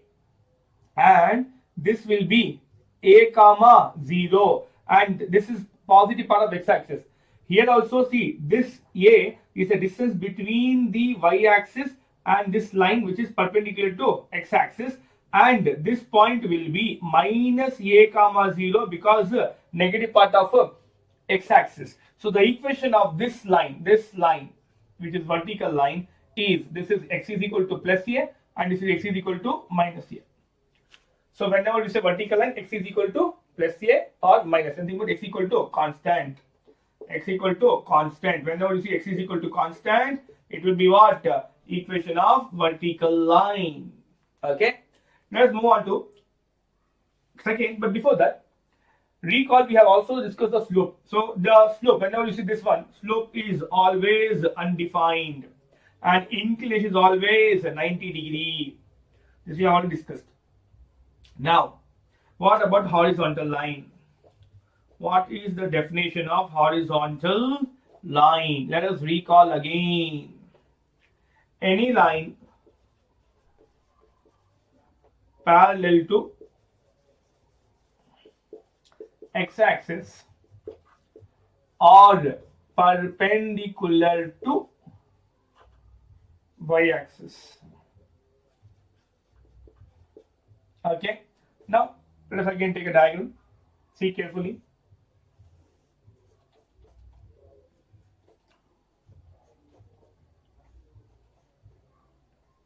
Now here, this line which we have got, this line is perpendicular to y-axis or parallel to, I repeat, perpendicular to x-axis, parallel to, I repeat, this is a line perpendicular to y-axis or parallel to x-axis. Similarly here. Now again from here to here, let's suppose the distance is b. Again from here to here, let's suppose the distance is b. Again here, no. So as soon as we see this distance is what? Y coordinate. So that's what here. So this is our y coordinate. So this particular line is passing to the point 0 comma b on positive part of y axis, and here it is passing to the point 0 comma minus b. So this equation will be y equal to plus b and this will be y equal to minus b. Okay, and I just put a word here that a is positive taken. So since a is positive, here as soon as I got negative multiplied, I get negative value here. Similarly here also, that I mentioned that b is positive. Okay. Now having understood this, let us try to even comment here also slope of this, since the horizontal line already discussed, it is 0 and the inclination is also 0 there. Okay. So I hope this point is clear. Let us take one question on this, a one marker question. Question is this: find the equation of vertical and horizontal line passing through the points,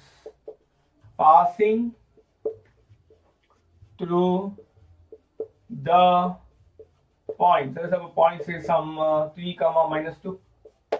I want to find vertical and horizontal line passing the point 3 comma minus 2. A one marker question. It can be very simple. Draw one diagram here. 3 comma minus 2. This 3 comma minus 2 lies on which quadrant? Fourth quadrant, because 3x is positive and y minus 2 is negative. So here, somewhere here, 3 comma minus 2. If I say 3 comma minus 2 somewhere here, so this is my vertical line, and vertical line equation what? X is equal to constant. Whatever x value is there, that's your equation. So what is the x value here? The x value here is what? 3. So vertical line is x equal to 3. What about horizontal line? Draw a line passing to this point and it is parallel to x-axis or perpendicular to y-axis. Then what will do this? Y is equal to horizontal line. Horizontal line is what is the horizontal line? Y equal to constant. So you can see it's passing to the point, whatever the point is passing, the y coordinate, that's the equation. So y is equal to, here it is minus 2, so y is equal to minus 2, transpose y plus 2 is equal to 0. Here also transpose x minus 3 is equal to 0. Either writing this or this, both are fine. Similarly, writing this or this, both are fine. Okay, kindly make a note of this. Okay, before we proceed, no, let us also try to understand what is the equation of coordinate axis. See carefully. So, as a note, we will take equation, note number 1, equation of x-axis. Actually, this is the first exercise of first problem of 9.2. Equation of y-axis. Very simple. So to understand this, let us draw the graph. Very easily we can get. See this. This is x-axis, y-axis. Correct? Now coming to equation of x-axis. This is x-axis, and you see this is a horizontal line.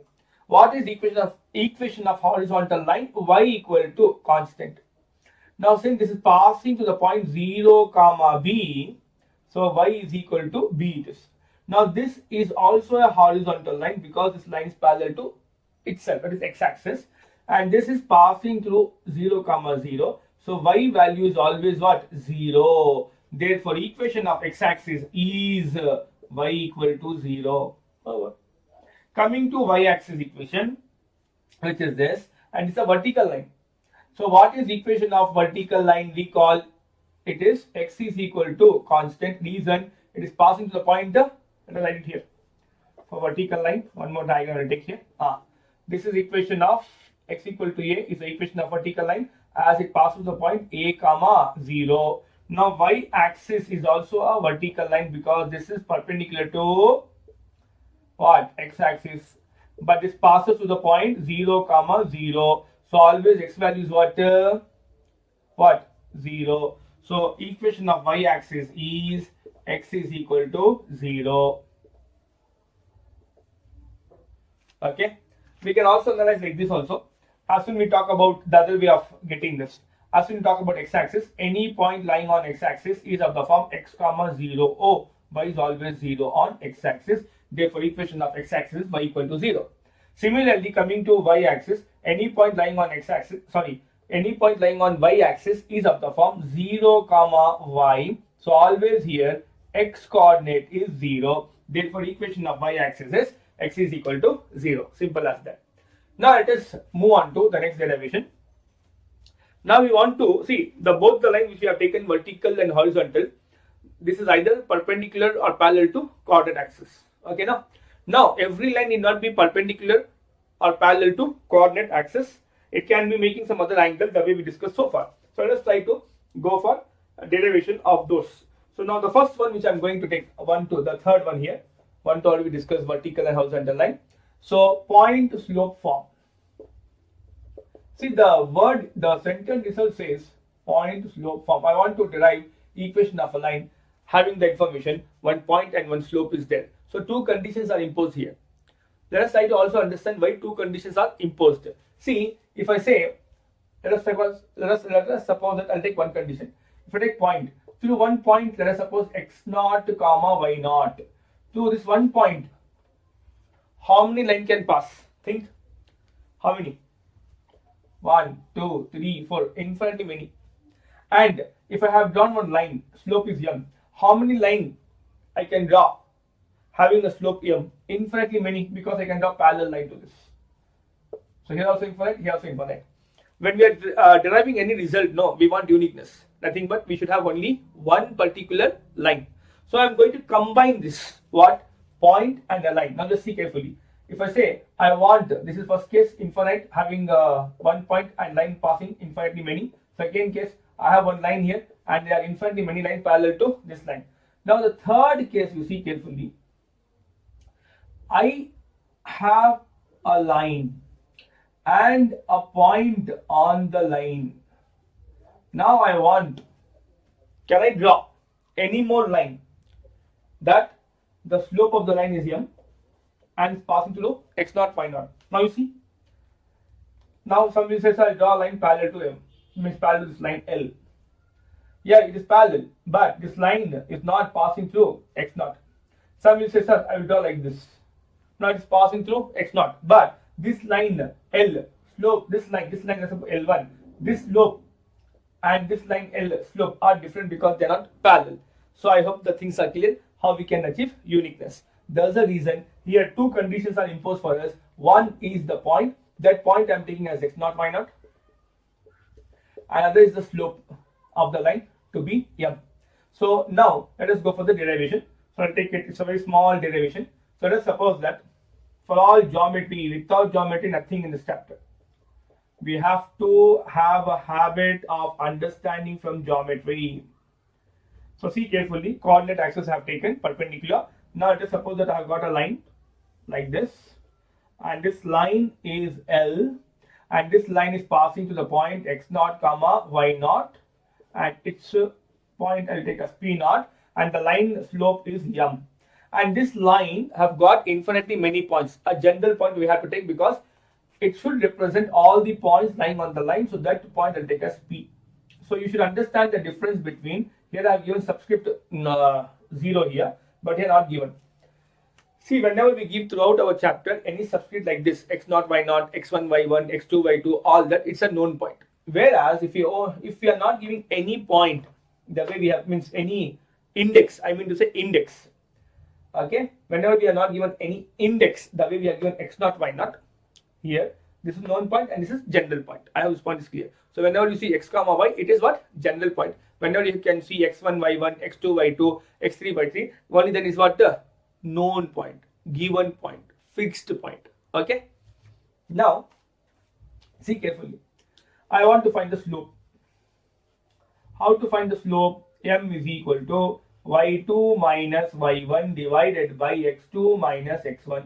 So I can take this one to be x1 y1 and this one to be x2 y2 to substitute here. When I substitute here, see carefully, what is y2 y, what is y1 y naught, what is x2 x, what is x1 x naught is equal to m. Now you can cross multiply. What will you get? M times of x minus x naught is equal to y minus y naught. This I can rewrite as y minus y naught is equal to m times of x minus x naught. So this is the equation of the line passing the point x naught y naught and having the slope m. So when to use this? I will be using whenever I have to find equation of a line and I know the slope and a given point. As whenever this point is given, I'll take that point as x naught y naught and substitute here. I can get equation of the line. I hope this is clear. Okay, let us take the next one. Okay, the next derivation will be 2-point form. As soon as I wrote the heading 2-point form, one thing is very clear, that line is passing through 2 points, and through 2 points only one line will pass. Uniqueness is achieved. Now what are those 2 points? Those 2 points are x1 y1 and x2 y2. Now let's take the graph of this again, the geometry, x and y axis,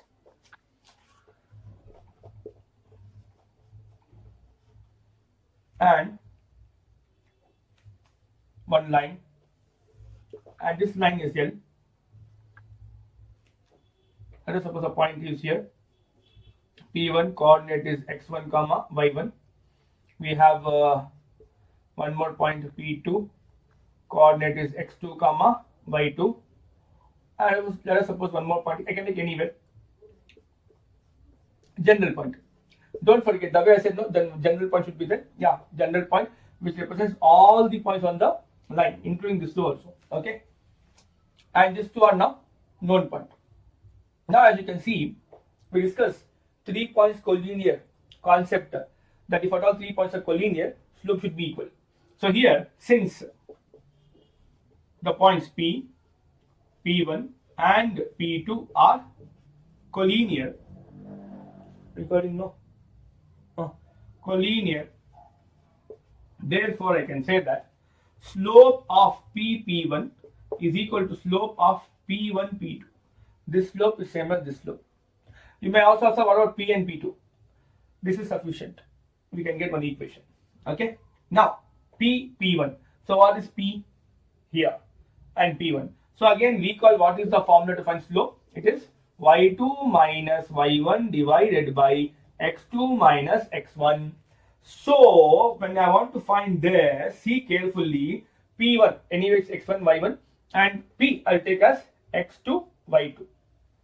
Now taking this into consideration, if I apply this formula, y2 is y minus y1 is y1 itself divided by x2 minus x1. x2 is x and x1 is what? x1 itself is equal to slope of P1 P2 is already x1 y1 and x2 y2. So just I have to substitute by using the same formula. So no change. Now see carefully, can I cross multiply? Then I'll get y minus y1 is equal to y2 minus y1 divided by x2 minus x1 times of x minus x1. This will be the equation of the line in 2-point form. Let's comment here is equation of line in point slope form.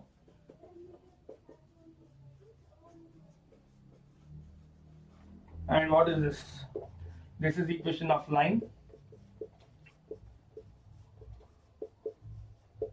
in 2-point form.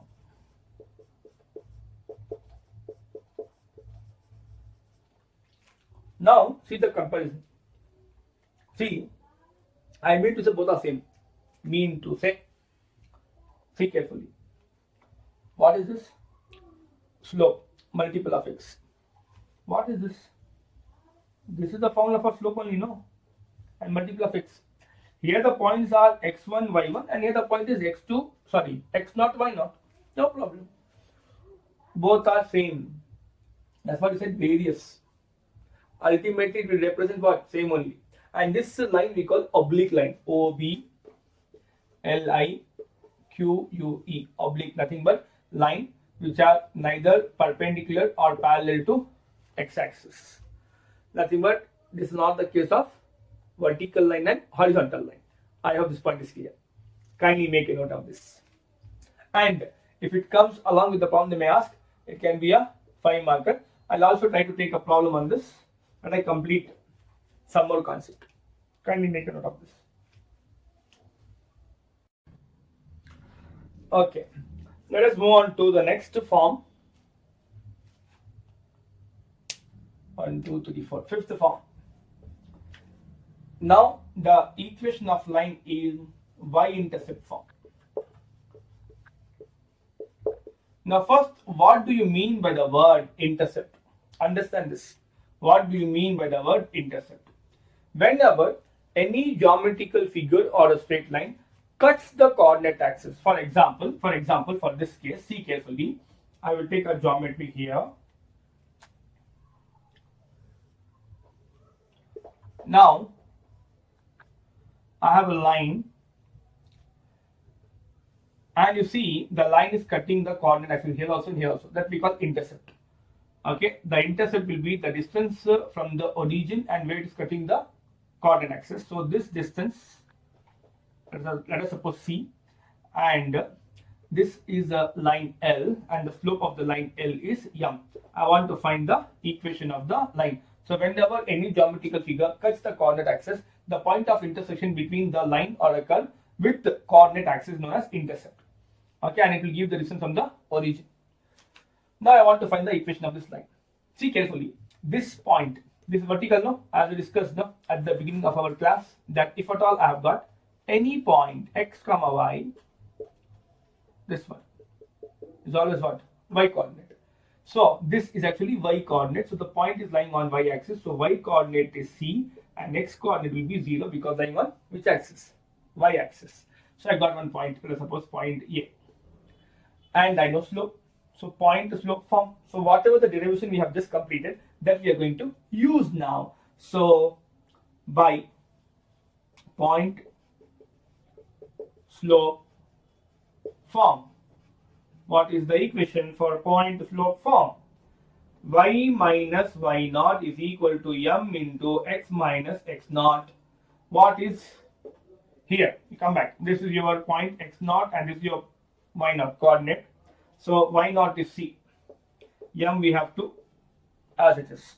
X naught is 0. X minus 0 is x. M as it is. Y minus c. Transpose this. Y is equal to mx plus c. This is the equation of line. Is equation of line in y-intercept form, where what is this m? M is the slope,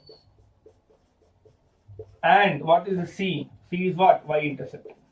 Nothing but it is talking about from the origin where it is intersecting y-axis, the line. Okay, fine.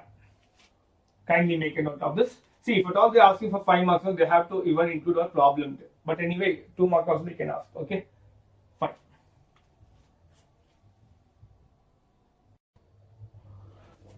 Okay, now let us move on to one more form. See, better learn this in case if they ask 2 or 3 marks. Okay, need not be 5 marks. It can be, but if they ask the problem, yes. So 2 or 3. Now moving on to next. This one is just given as a paragraph, but I would like to go for this x-intercept. Oh, mic. Recording, no. X-intercept form. See, when we went for y-intercept, no, we are just saying that from the question, if we have the information that the line is cutting y-axis at what distance from the origin, that's called y-intercept. You can see the line is also cutting x-axis. So this part, which I'm going to derive now there, will be what? X-intercept. So when I say y-intercept, doesn't mean that line is cutting only y-axis. It can cut both the axes. But I have got the information where the line is cutting y-axis if I want to use y-intercept form. Whereas here, let us suppose that the line can also cut what? X-axis. The line can be like this. Now this line is cutting here y-axis also, x-axis also, and here from the origin, this distance, let us say d. This will be what? X-intercept. I've got the information where the line is cutting x-axis, and this point is lying on x-axis, so d comma 0. Same logic. This is what? X distance. So what is this point? X comma 0. And the slope of the line is m. So again I can use two point slope form. So one point is there, suppose a here. Have I used a there? Okay, I'll use b here. So now again by point slope form. So for the formula, y minus y naught is equal to m into x minus x naught. Point here x naught and y naught here. So y minus, what is y naught? 0. M as it is. X minus, what is x naught? D. Y minus 0 is y is equal to m times of x minus d. This is the equation. This is given in the textbook also, but only thing is they have not given the derivations. Obvious, no? And don't ignore it. Who knows, for 1 mark if they asked. Okay, so this is equation of line in x-intercept form, where what is m? Slope of the line, and what is d? X-intercept. Nothing but at what distance from the origin the line is cutting x-axis. Similarly, at what distance from the origin at what distance from the origin the line is cutting y-axis. Okay. C and D can be negative also, positive also.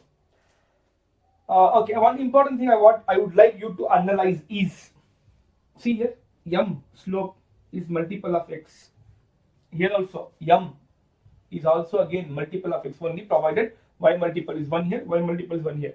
So whenever you want slope, and or if you have got a form y equal to mx plus c, always provided y multiple is 1, then always x multiple is what? Slope of the line. Okay, fine. And from here also, if y multiple is 1, whatever the constant is there, that will be what? Y intercept. Kindly make a note of this.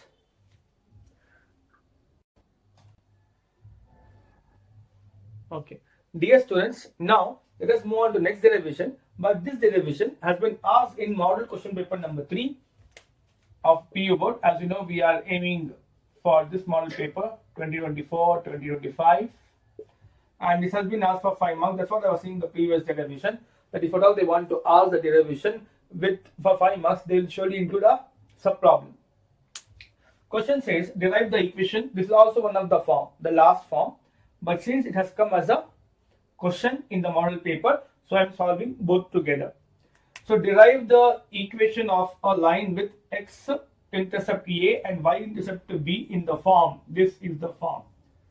But in examination, just they can say derive the, means in place of writing like this, the way I have given, they can also say derive the equation of line in intercept form. They will not mention x intercept, y intercept. It means to say that first let us complete the derivation, then we'll go for this. So coming to this part, it means to say that I have been given the information that the line which is there is cutting both the coordinate axis. Not only that, we have the information of both. Mean to say this, the line which is there here, L, is cutting y axis also, x axis also, and I know the intercept of both. And they are saying intercept to be a and b. A for x axis, as this is a, this entire length is a, and this entire length is b.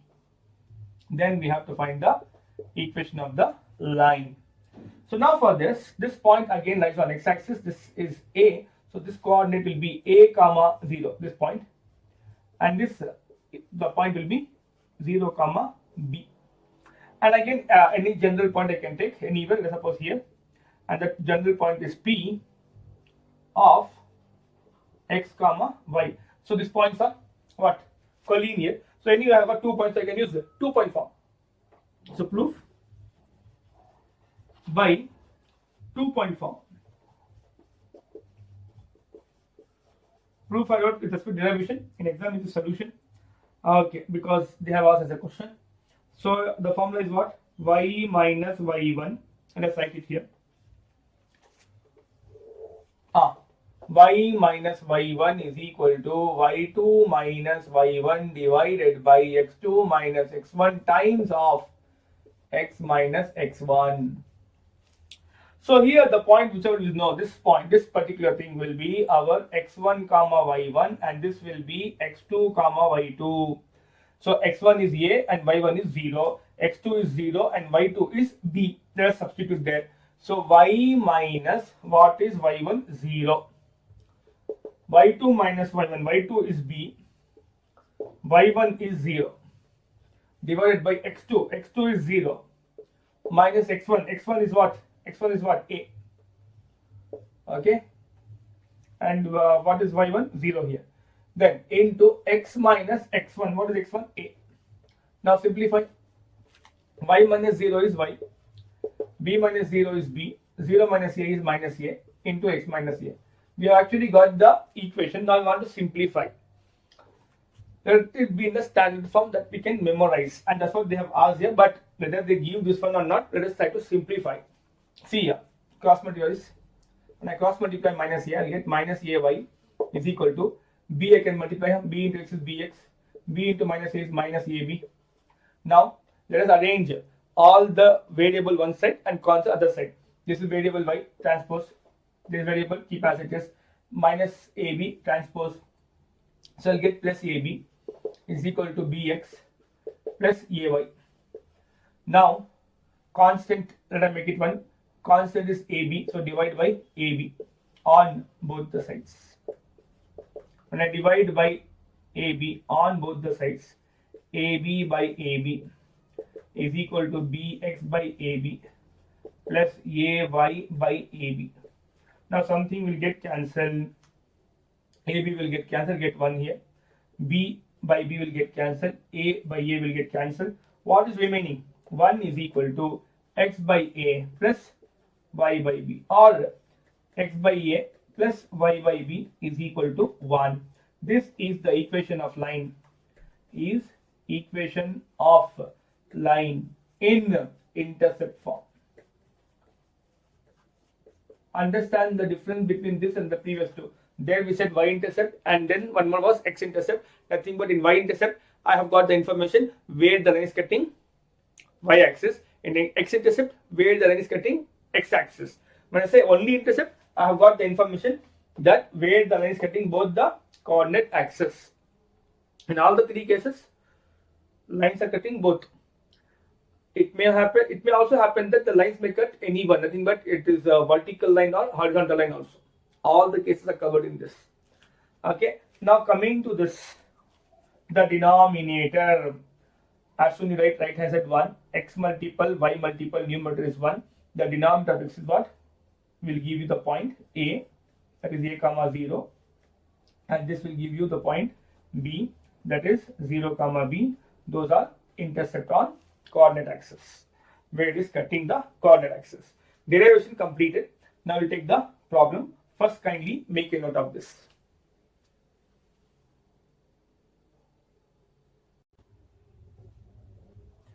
Okay. Yes. Dear students, having completed the derivation part, now let us move on to the problem. Question says, and hence we have to find the equation of a line cuts off equal intercepts on coordinate axis. Equal intercepts on coordinate axis and passes to the point 2, 3. So coming to the solution of the problem solution, derivation is completed. This is a problem. Now see, again if I try to draw the graph, they are saying the graph which I have to find, the line equation which I have to find, y-axis, x-axis, this is the line. So it passes to the point 2, 3. 2, 3 lies in first quadrant, and it has got what? Equal, cuts off equal intercepts. See, don't forget, as per the concept, this is our x-intercept and this is our y-intercept, A and B. They are saying both are same. And since they are saying intercept form, so equation of line in intercept form, which we just derived, was y minus, okay, in intercept form, no, x by A plus y by B is equal to 1. As soon as I find A and B value, my job is done. Now, this is the point to which the line is passing. So this is our x comma y. Whenever any point is lying on a curve or a line, it should satisfy the equation. So this is my equation number 1. So x is equal to 2, y is equal to 3, and B and A both are same. Put in equation number 1. How I came to the same? They said here cuts off equal intercepts. Okay. Now when I put in 1, 2 by A plus y value is 3, B is same as A. Okay. Is equal to 1. So LCM is A. So A by A is 1, 1 into 2 is 2. A by A is 1, 1 into 3 will be 3. Same, no? A by A is 1, 1 into 2 is 2. Is equal to 1. Cross multiply. 2 plus 3 is 5 is equal to A. Again, if I put in and see, B is equal to A. So B is also equal to A. Put in equation number 1. As soon as I put in equation number 1, my equation of the line which is there here will be x by A is 5 plus y by B. What is B? B and A both are same though. So B is also 5. Or I can multiply by 5. As soon as I multiply by 5, we are going to have x, 5 by 5 get cancelled, plus y is equal to 5. This is the equation of the line. Okay. So derivation will go for 3 marks and this will be for 2 marks, but derivation you have to give the description. Thus you should describe the figure. Okay. So with this, the problem is done. Kindly make a note of it.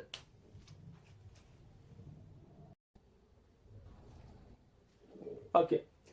Dear students, now I have taken all the problems on whatever the concept we have taken. So model question paper number 1 marker question. Question says equation of the line parallel to x-axis and passing through the point -2, 3.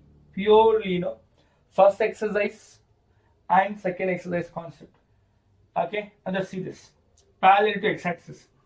I mean to say second exercise only. Parallel to which axis? X-axis. And it is passing through -2, 3. -2, 3, nothing but minus plus second quadrant. So somewhere the point is here, -2, 3. And this line is parallel to which axis? X-axis. What is this line? Horizontal line.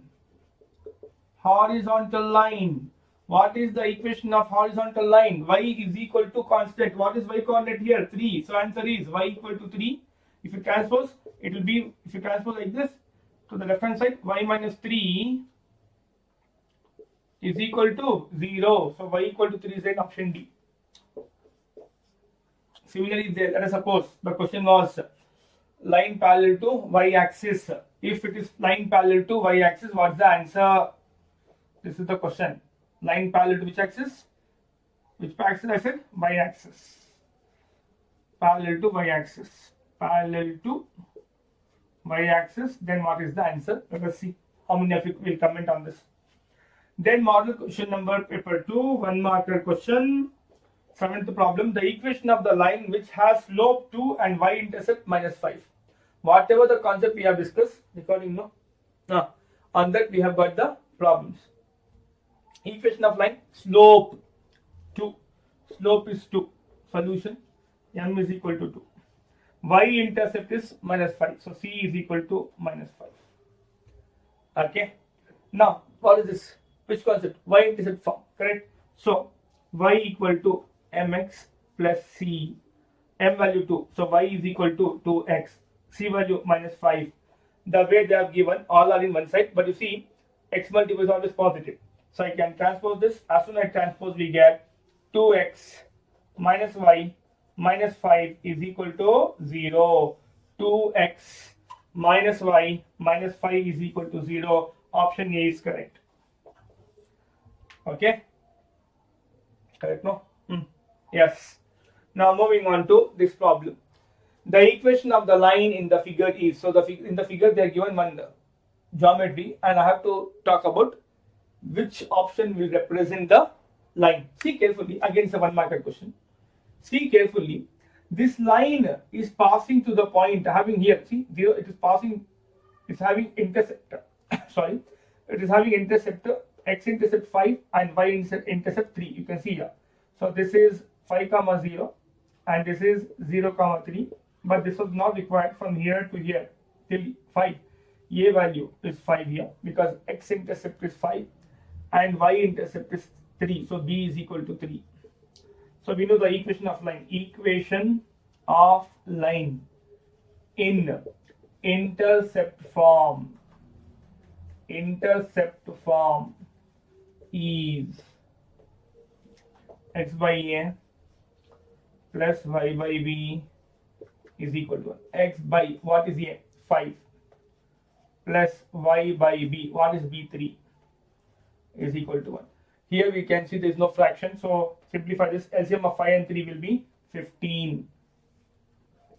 What is 15 by 5? 3. Multiply the numerator, 3 into x is 3x plus 15 by 3 is 5. 5 into y is 5y is equal to 1. Cross multiply. So we will get 3x plus 5y is equal to 15. Now check one by one. 3x plus 5y is equal to 15. Option B is correct. Remaining option out. If you transpose 15 to the other side, you get 3x plus 5y minus 15 is equal to 0. That is not there in the option. Which option? Both options are there. It is plus 15, but here it is minus 15. So option B is correct. Okay. Kindly make a note of this. Okay. Fine. Dear students, let's move on to the next problem. Again, a 1 marker question. So whatever the concept we have taken on equation of line, On all they have framed the question. Okay, so there's nothing from my end to take a separate question. Question number 17, 1 marker from model question paper number 2 from PU board. As well, we are taking all the model paper questions from PU board, issued by PU board. The slope of the line passing to the points 4, 0 and 6, 4. They want slope of the line. Oh, first exercise concept is m is equal to y2 minus y1 divided by x2 minus x1. So the first coordinate I can take as, first point I can take as x1 y1 and second one as x2 y2. Now substitute here. 4 minus 0 divided by 6 minus 4.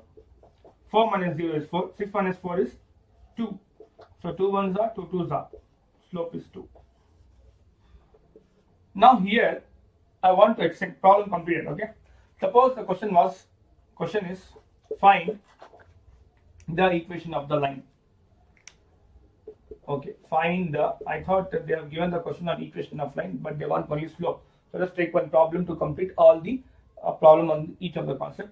Find the equation of line passing through. We'll take the same point there, passing through the points. Which are the points 4, 0 and 6, 4. Fine. So since I've got 2 points, I'm going to use 2-point formula solution. So y minus y1 is equal to y2 minus y1 divided by x2 minus x1 into x minus x1. This is 2-point form. So this is x1 y1 and this is x2 y2. Substitute here. Y minus y1 is 0. All is slope we have found here 2, so I can write directly 2. X minus x1 is 4, so y minus 0 is y. Here 2 into x minus 2 into 4 is 8. Transpose this. 2x minus y minus 8 is equal to 0. This will be the equation of the line passing through this. And you can also cross check whether it's correct or not. Any point lying on the line or a curve should satisfy the equation. Put x is equal to 4 and y equal to 0 here. Put x equal to 4, verification. How to verify the problem is correct or not? Verification.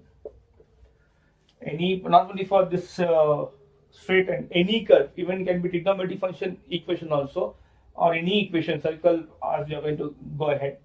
Any point lying on a curve should satisfy the equation. If that is lying, now see here 4, 0 surely lies and it should satisfy. So put x is equal to 4 and y equal to 0 in this equation number 1. See, this is not a part of the problem. Your problem is completed if this is a question. Okay, but slope you have to find separately. Since I already found, since I do the same question, I have just substituted the slope. So 2 into 4 minus 0 minus 8 is equal to 0. 2 4s are 8 minus 8, 0 equal to 0. Even if you take this also, x equal to 6 and y equal to 4. X equal to 6 and y equal to 4. If I put in equation number 1, this is 6. So 2 into 6 minus 4 minus 8 equal to 0. 2 6 are 12. Minus 4 minus 8 is minus 12. 0 equal to 0. Let us suppose it was not satisfying, then the point is not lying on the straight line. Then surely our working is wrong. Okay, fine. I hope this is clear. Kindly make a note of this.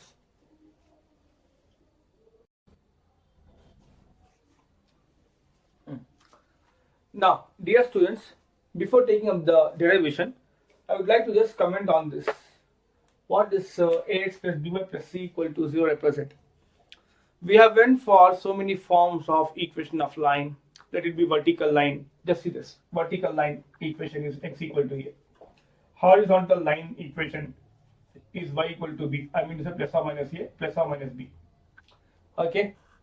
Then coming to point slope form, y minus y naught is equal to m into x minus x naught. Coming to 2-point form, y minus y1 is equal to y2 minus y1 divided by x2 minus x1 times of x minus x1. First, try to understand what I am trying to convey a message.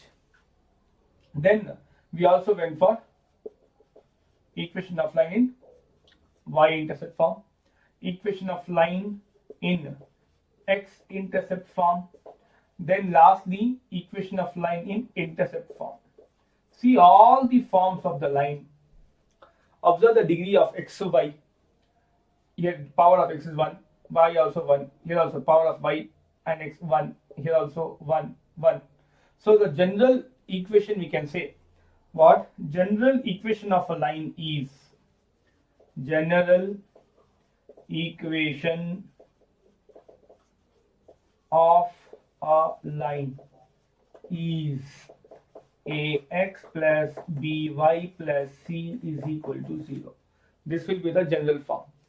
As you can see, for all degree of x and y is what? 1, and we have some constant here, and you can see m into d constant here. 1 is a constant. If I take LCM and multiply by AB, I'll get here AB as a constant. Here also we have a constant. So in general equation of a line will be ax plus by plus c equal to 0, where a, b, c are real numbers. Simultaneously, a, b should not be equal to 0. Any one should be non-zero. If any one is 0, then we will get either vertical line or horizontal line. If both are non-zero, we will get the remaining form. Okay, the oblique case. And the slope of this line, very important to remember. From here, how to find the slope? Slope of the line is given by minus a by b. Don't memorize as minus a by b, because if I extend this to now, you are in trouble. So you remember as slope is given by minus coefficient of x divided by coefficient of y. X coefficient is a, y coefficient is b. That's what minus x coefficient, y coefficient. So this will be our last formula for slope of a line. Okay, fine. Kindly make a note of this. We are going to take this derivation, then take remaining problems.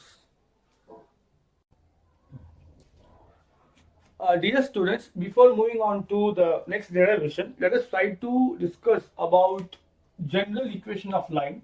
Okay, so just now I discussed general equation of a line is given by ax plus by plus c equal to 0. We also said that a, b and c should not be simultaneously 0. Should not be.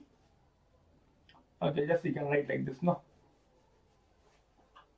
A, b and c are not 0 simultaneously.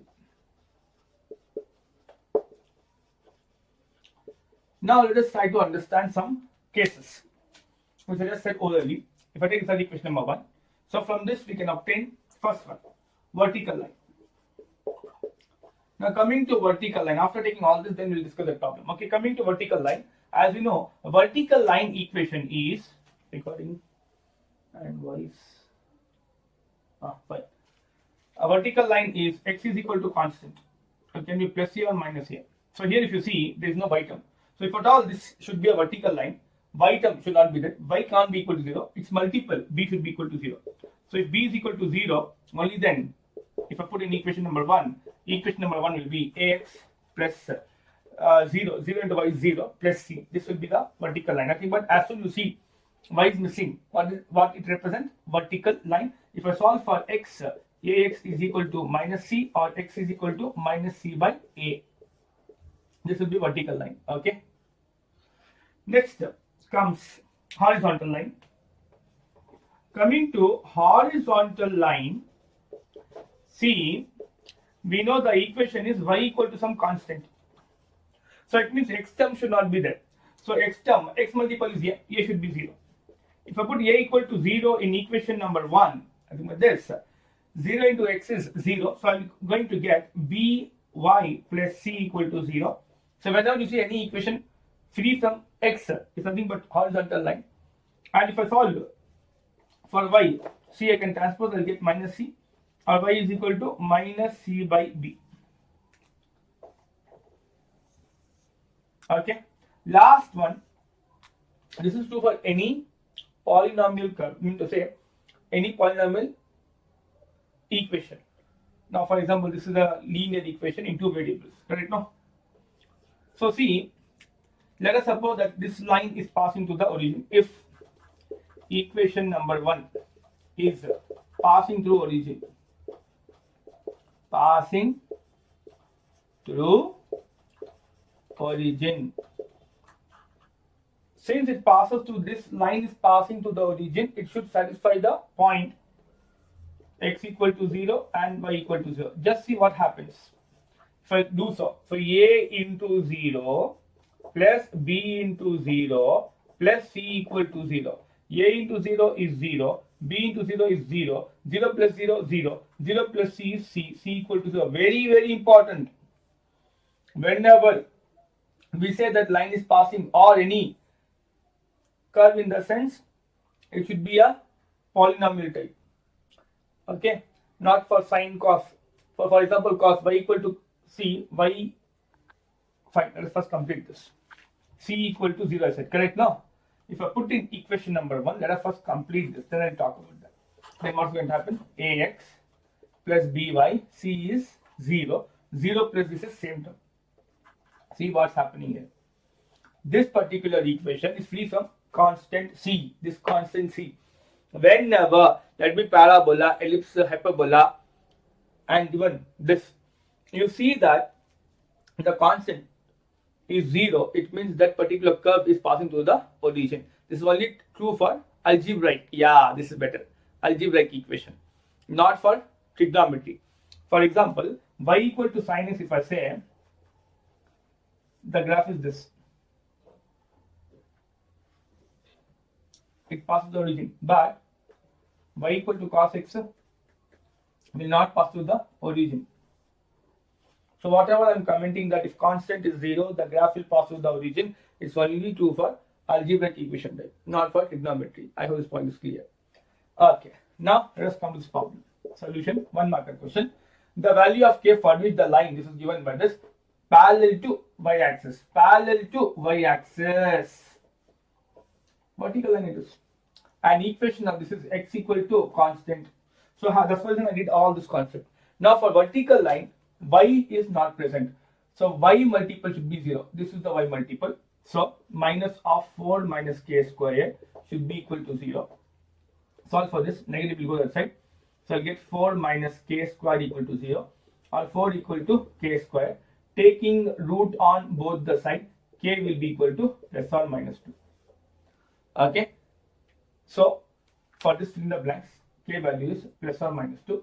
You have to just see either plus 2 given, minus 2 given, or both given. Okay. Now one more thing is, I would like you to take as an assignment, parallel to assignment. I would like you to comment parallel to x-axis. First assignment. Second, passing to the origin. Passing through origin. For parallel to x-axis, it will be a horizontal line. This term should be equal to 0. And for passing to the origin, constant, you can see k square minus 7k plus 6 equal to 0. This term should be equal to 0. So quadratic in terms of k, you are going to solve a quadratic equation. Okay. Kindly make a note of this.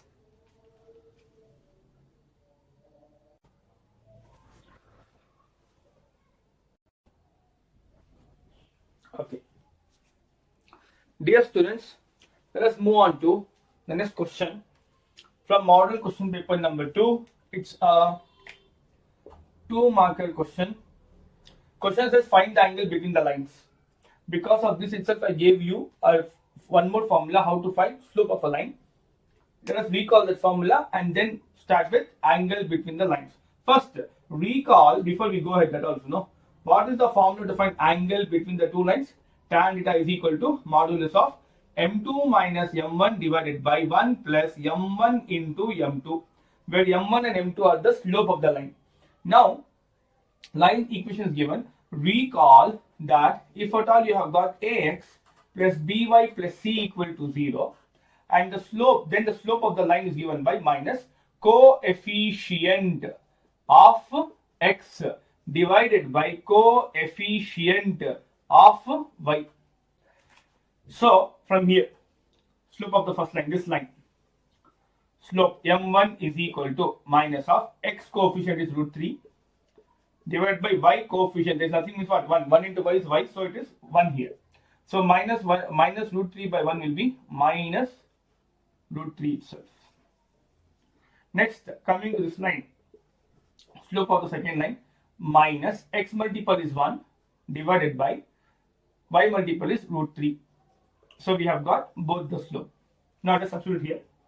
m2 minus 1 by root 3 minus m1 is minus root 3. Now let us substitute. 1 plus m1 is minus root 3. m2 is minus 1 by root 3. Now simplify. Very clearly, root 3 by root 3 will get cancelled. So now we are going to have minus 1 by root 3, then minus to minus plus root 3 divided by 1. Minus to minus is plus, right? 1 into 1 will be 1. 1 plus 1, 2. Now listen carefully this. Before we go ahead, LCM of root 3, and there is no denominator in root 3 here. Nothing but is 1. LCM of root 3 and 1 will be root 3. Root 3 by root 3 is 1. Multiply 1 here. Minus 1 into 1 is minus 1. Root 3 by 1 is root 3. So I have to multiply root 3 here. What is root 3 into root 3? 3. Then, what is 1 plus 1? 2. Be careful. This is there in denominator. 1 plus 1 is 2. It's there in denominator. So written in denominator. Okay. Here you will do, many will do error. They'll take it up. No. It's there in denominator. So it is denominator only. Now here minus 1 plus 3 will be 2. So very clearly this 2 and half is getting cancelled. So what we are getting? 1 by root 3 tan theta. Which angle of tan will give 1 by root 3? It is pi by 6. Nothing but 30 degree. I also want, see, there's an angle. They didn't say only acute angle. We also want obtuse angle. So this is acute angle. This is acute angle. Let us also find obtuse angle. So the obtuse angle will be will be given by phi is equal to pi minus theta. Pi minus theta is pi by 6. There is nothing is 1 here. LCM of 1 and 6 is 6. 6 by 1 is 6. 6 into pi is 6 pi. Minus 6 by 6 is 1. 1 into pi is pi. So therefore, phi is equal to 5 pi by 6. This is the obtuse angle. Okay. Now let us move on to this question. The two lines given by this a1x plus b1y plus c1 equal to 0 and a2x plus b2y plus c2 is equal to 0, where b1 and b2 are not equal to 0, are parallel for this condition and perpendicular to this condition they have given. Now we have to check. See, again, first statement for parallel. What is the condition for two lines to be parallel? Slope should be equal. Let us first find the slope of both the lines. Again, that's what this concept. So we should know whenever line equation is given how to find slope. It is minus coefficient of x divided by coefficient of y. Don't forget this. Memorize this. Total three formulas we have got for slope. One is m equal to tan theta definition. Next, m is equal to y2 minus y1 divided by x2 minus x1. Third is this three formula we have got for slope. Now m1 for this line L1. Okay, the slope is minus x coefficient, that is a1. Okay, divided by y coefficient, that is b1. That's it. Similarly, m2, adding by this line L2, and here minus coefficient of x a2, coefficient of y is b2. Okay. Now for slope, we know if at all the lines are parallel, slope should be equal. m1 is minus a1 by b1, m2 is minus a2 by b2. Without any difficulty, we can say that negative will get cancelled.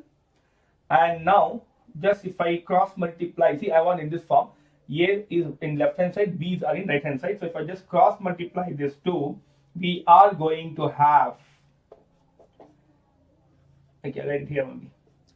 A1 by A2 is equal to B1, this side, the right hand side, we can cross multiply B1 by B2. Over, no? Yeah, we got. So this statement is true. That's what asking, true or false. Now coming to the second statement. What is the second statement? Perpendicular. Coming to perpendicular. What is the condition for perpendicular? Product of the slope m1 m2 should be equal to minus 1. m1 m2 already we know. Substitute minus a1 by b1 into m2 is here minus a2 by b2 is equal to minus 1. Okay. Now minus into minus is plus. Then a1 a2 divided by b1 b2 is equal to minus 1. See, whatever they want, no, there is no fraction here, and right hand side is 0. So try to simplify. First fraction, is the denominator, let's cross multiply. We are going to have a1 a2 is equal to minus 1 into b1 b2. Okay. Now as soon as I transpose this, see carefully, a1 a2 plus b1 b2 is equal to 0. Okay. See this and see this. Sign is negative here, but here is positive. So this statement is false. This statement is false. So now let us go for the answer. Statement 1 is true. Statement 2 is false. 1 is true. Okay, only 1 is true. Any other where they have answered? Okay, option B. The option B is correct. Only statement 1 is true. I hope this point is clear. Kindly make a note of this. Okay. Dear students, let us move on to the next derivation, the last from the model paper, but we are going to have one more. Okay. 5-marker question from model question paper number 1. Derive an expression for the perpendicular distance between a point x1 comma y1 and the line ax plus by plus c equal to 0. Now let us go for the proof of this. Pay attention, listen carefully. See, let us try to draw the. So let us move on with the geometry part. So coordinate axis x, y, x dash, and here y dash, then the origin, and here, okay, let's take a line, and this line is L equal to 0, whose equation is given by, okay, L enough, whose equation is ax plus by plus c is equal to 0, a general equation of the line. Now let us take a point also, and this is the point from which we have to find the distance. Now they have used the word perpendicular, need not be. Why? See, need not be mentioned, I am saying, because if you say I want to find this distance, someone can find like this, someone can find like this, and someone may also find like this. There are many ways, many options, but in that the best option is what? Shortest distance, that is perpendicular. So as soon as we want distance, we want shortest distance, and shortest distance given by perpendicular only. So this option is out. Okay, fine. Now let us complete this. I will take as M. We'll do a small construction. Let us try to join this to the point. Let us suppose P is N. No, this is Q. So I join this. Purposely I made sure that PQ is not looking perpendicular. Similarly, here this point I will take as R. Join this.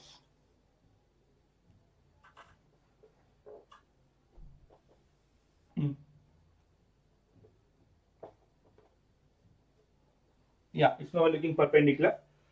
The main intention is to make sure that you understand that PQ and PR need not be perpendicular, yes, but PM should be perpendicular, and I want to find this distance, and this is our aim. Now for this, see carefully from the diagram. To find this distance, we have a triangle here. So recall from school days, What is the formula to find area of triangle? Area of triangle, that is PQR, is half into base. What is the base? QR. And then the height. What is the height? PM. Now solve for PM. So I can cross multiply this. So I'll get PM is equal to 2 times of what? Area of triangle. Area of triangle PQR divided by QR. And PM, from the diagram, it is very clear, it is D. So this is our target. But for this, we want area of triangle PQR. First, let us try to understand and get the coordinate of Q as well as R. Q is lying on x-axis, so we know that any point lying on x-axis, y value should be, y coordinate should be 0. So this is my equation number 1. So if I put y is equal to 0 in equation number 1, you see carefully, ax plus b into 0 plus c is equal to 0, ax plus b into 0, is it recording? B into 0 is 0 plus c equal to 0, or transpose this, ax is equal to minus c, or I can say that x is equal to minus c by a, minus c by a.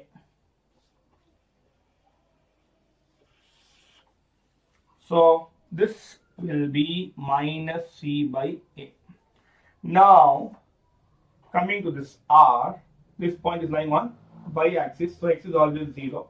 So put x is equal to 0 in equation number 1. Then you are going to have a into 0 plus by plus c is equal to 0. A into 0 will be 0. As b into 0 was 0, a into 0 is also 0. So we are going to have by plus c is equal to 0, or by is equal to minus c, or from here y is equal to minus c by b. Minus c by b. So this will be minus c by b. Okay, we have got all the coordinates. Now let us proceed one by one. This is our equation number 2. I want to find the distance between the point and the line, that is D. I have to find area of triangle PQR and then distance between the point QR. So one by one, let us proceed. Recall, for finding area of triangle PQR, at the beginning of this chapter I have given the formula. The formula was half into modulus of x1 times of y2 minus y3 plus x2 times of y3 minus y1 plus x3 times of y1 minus y2. Space is not sufficient, nothing wrong. Let us write some bit more left. Let it be in one line. Nothing wrong, but let it be in one line. Recording, no? Oh. Okay. Let's start again. Area of triangle PQR. PQR is equal to half of modulus of x1 times of y2 minus y3 plus x2 times of y3 minus y1 plus x3 times of y1 minus y2. Now this is far better. And there is nothing like, it's difficult to remember the formula. It's very simple. First, understand the terms. All are multiple of x. And inside the bracket we have difference of y, difference of y, difference of y. Okay. Now, remember this diagram. 1, 2, 3. See this? 1, 2, 3. So 1, 2, 3. Next, 2, 3, 1. Then 3, 1, 2. Okay. And repeat. 1, 2, 3. Then that is for done. For this 2, 3, 1. Done. And for this 3, 1, 2. Okay.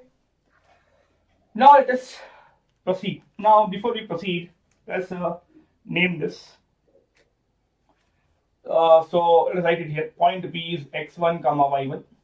Point Q is this, that is minus c by a comma 0, and point R is 0 comma minus c by b. So very clearly, this already the first point is x1, y1. Second point will be x2, y2, the coordinate take, and this will be x3, y3. Now let us substitute here, and I'm going to substitute area of triangle PQR will be half of x1 remains x1, then y2 is 0 minus y3. Be careful. Minus into minus will be plus. Then what? C by b. Okay. Next. Plus x2. See, plus into minus is minus c by a. Y3. What is y3? Minus c by b. Then minus y1. Y1 means y1 itself. Minus y1. Plus x3 is 0. 0 into anything is what? 0. So no need to write and waste your time. 0 into any number is what? 0. Now see carefully here. Half of x1. See, 0 plus cb will be cb. Multiply this. We will get c into x1 by b. Here, multiply negative means this term here. Minus to minus plus. C into c will be c square. A into b is ab. Minus into minus. This minus into minus is what? Plus c into y1.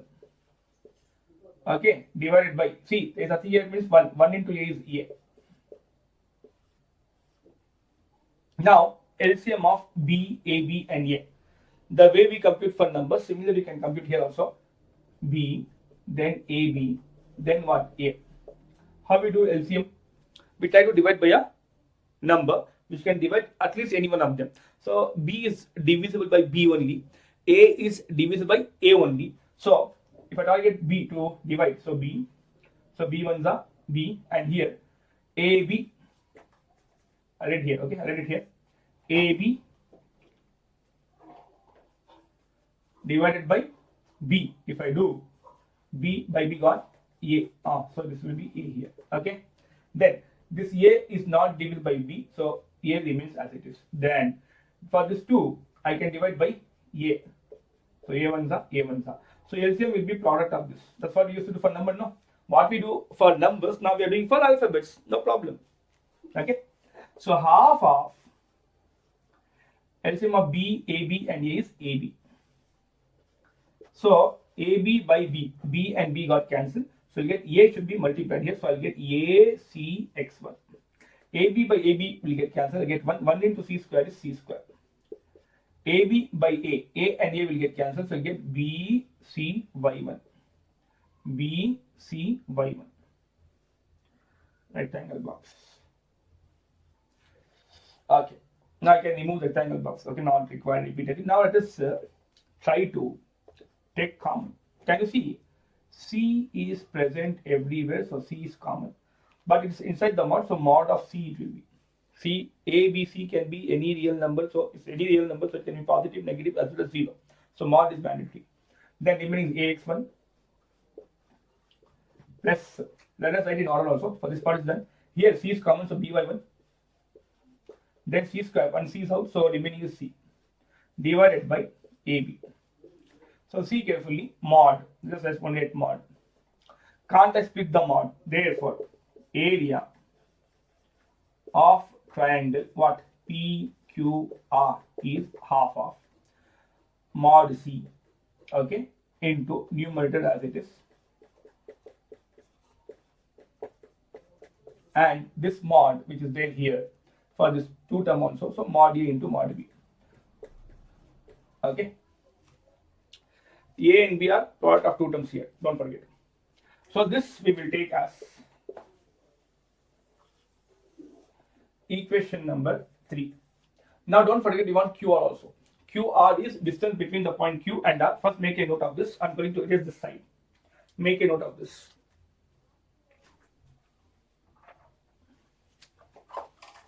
Hope so you have made a note.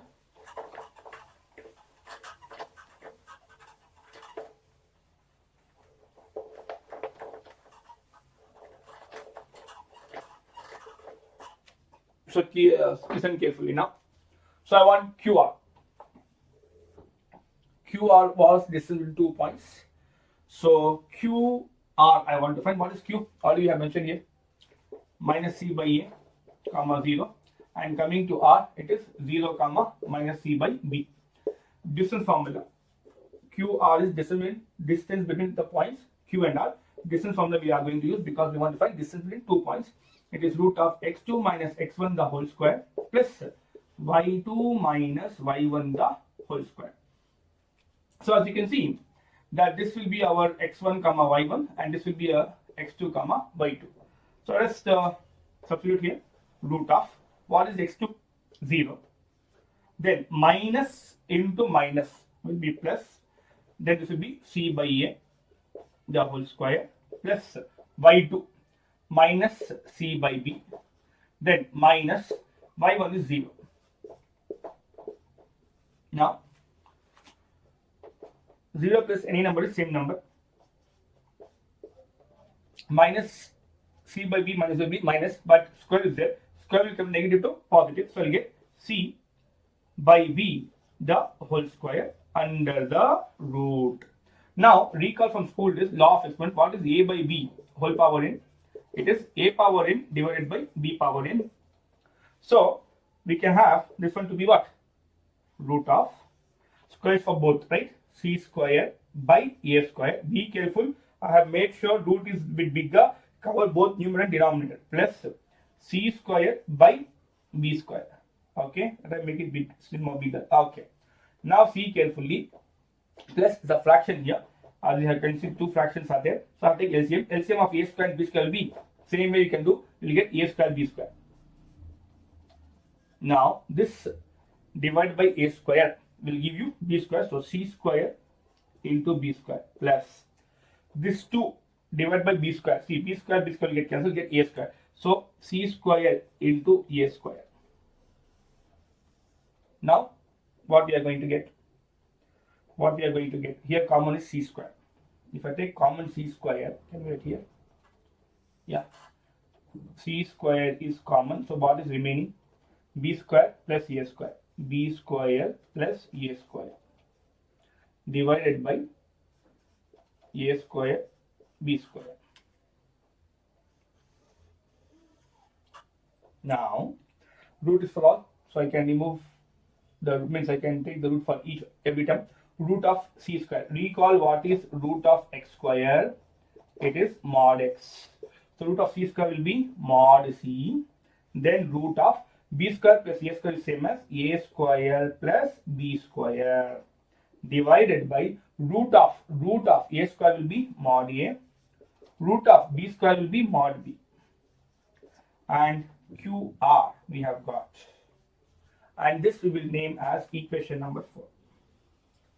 So our whatever the things was required for D we have got. Kindly make a note. I am going to erase that side and we are going to complete the derivation after simplification. See carefully.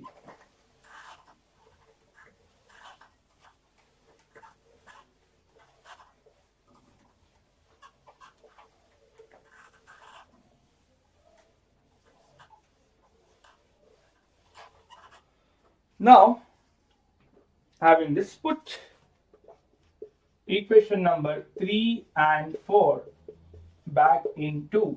So equation number 2, that is PM, is equal to D, 2 times of area of triangle PQR. Area of triangle PQR is half of mod C times of modulus of AX1 plus BY1 plus C divided by mod A mod B. Coming to QR. QR is here. Substitute. So it's in denominator. So whole divided by mod of, this is mod A, mind it.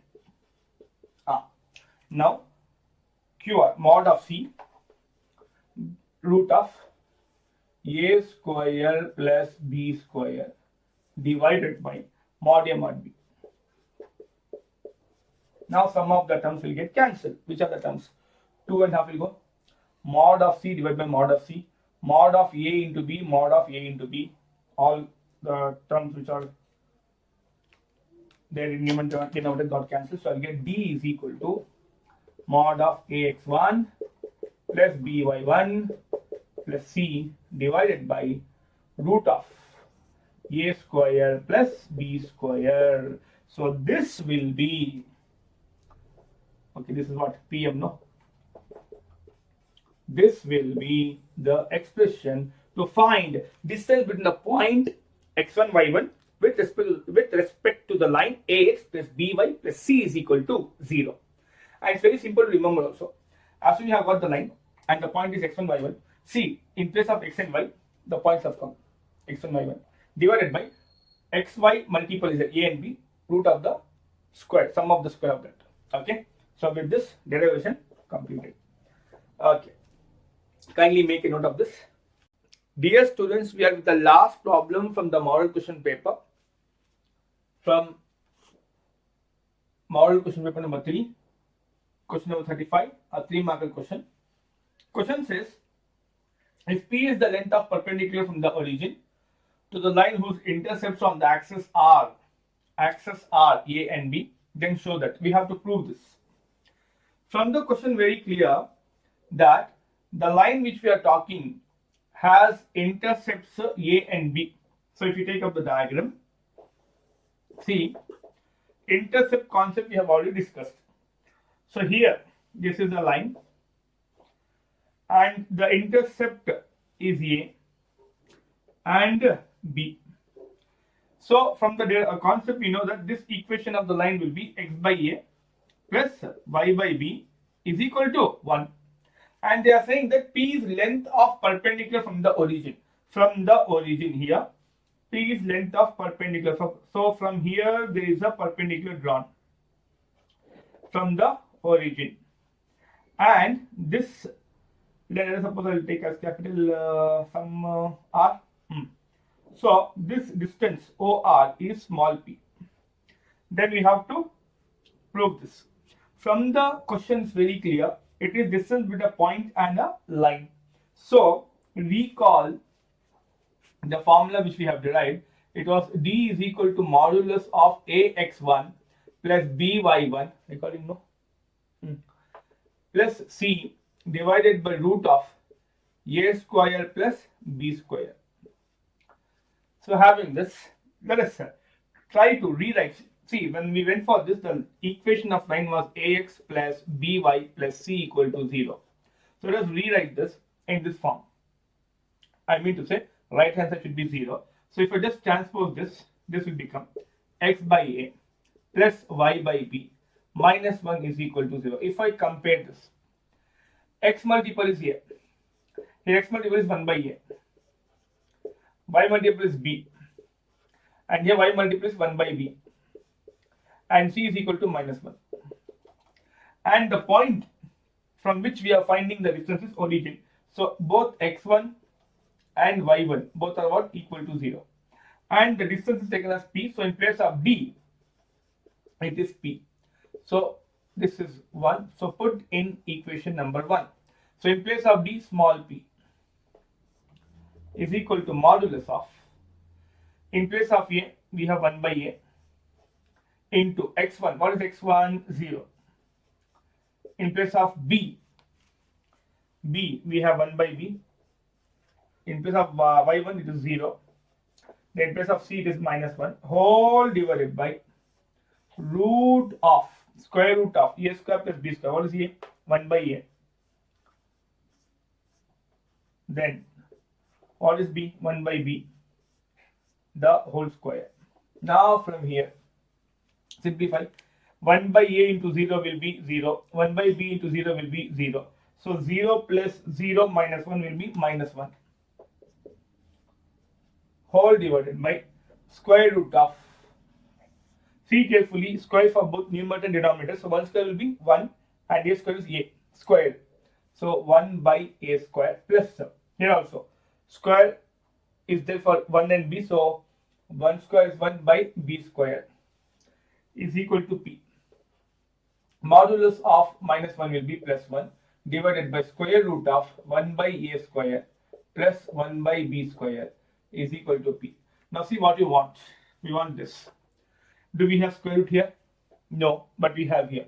So on squaring to remove square root. On squaring both the sides. So what we are going to have? P square is equal to square of 1 is 1. Then here square of root will be root and square will get cancelled, I mean to say. Again compare. If you see p square is in denominator, okay, just cross multiply this. We are going to take the thing from here, okay. So we are going to have 1 by a square plus, I mean to say, sorry, when I cross multiply I get 1 by a square plus 1 by b square is equal to 1 by p square. That's what they wanted, and hence solution completed. First make a note. Yeah, with this we complete all the problems of model question paper, but one concept is pending that I first complete, and one problem will take. With that it will be an end. Okay.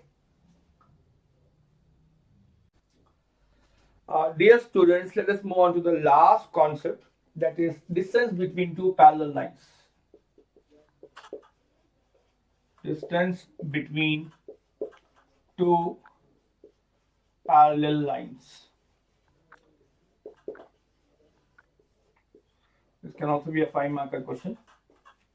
Now, let us first draw the diagram, which is mandatory for all the discussion.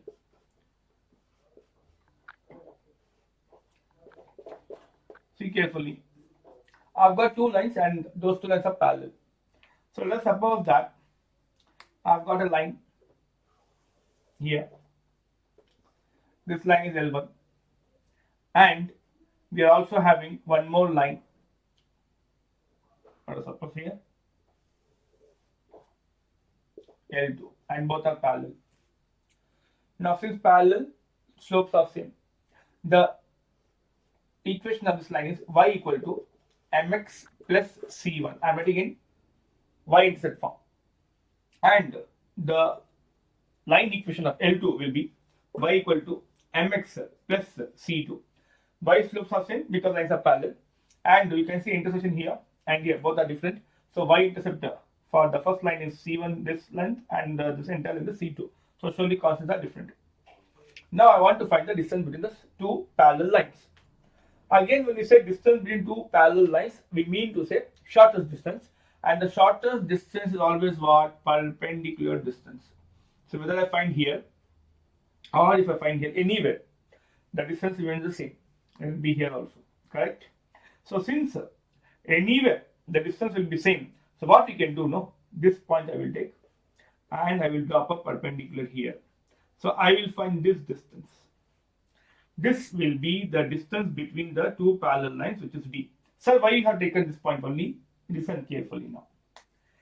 This particular point, let us suppose I will take the point to be some R, and this is lying on x-axis, so y coordinate will be 0.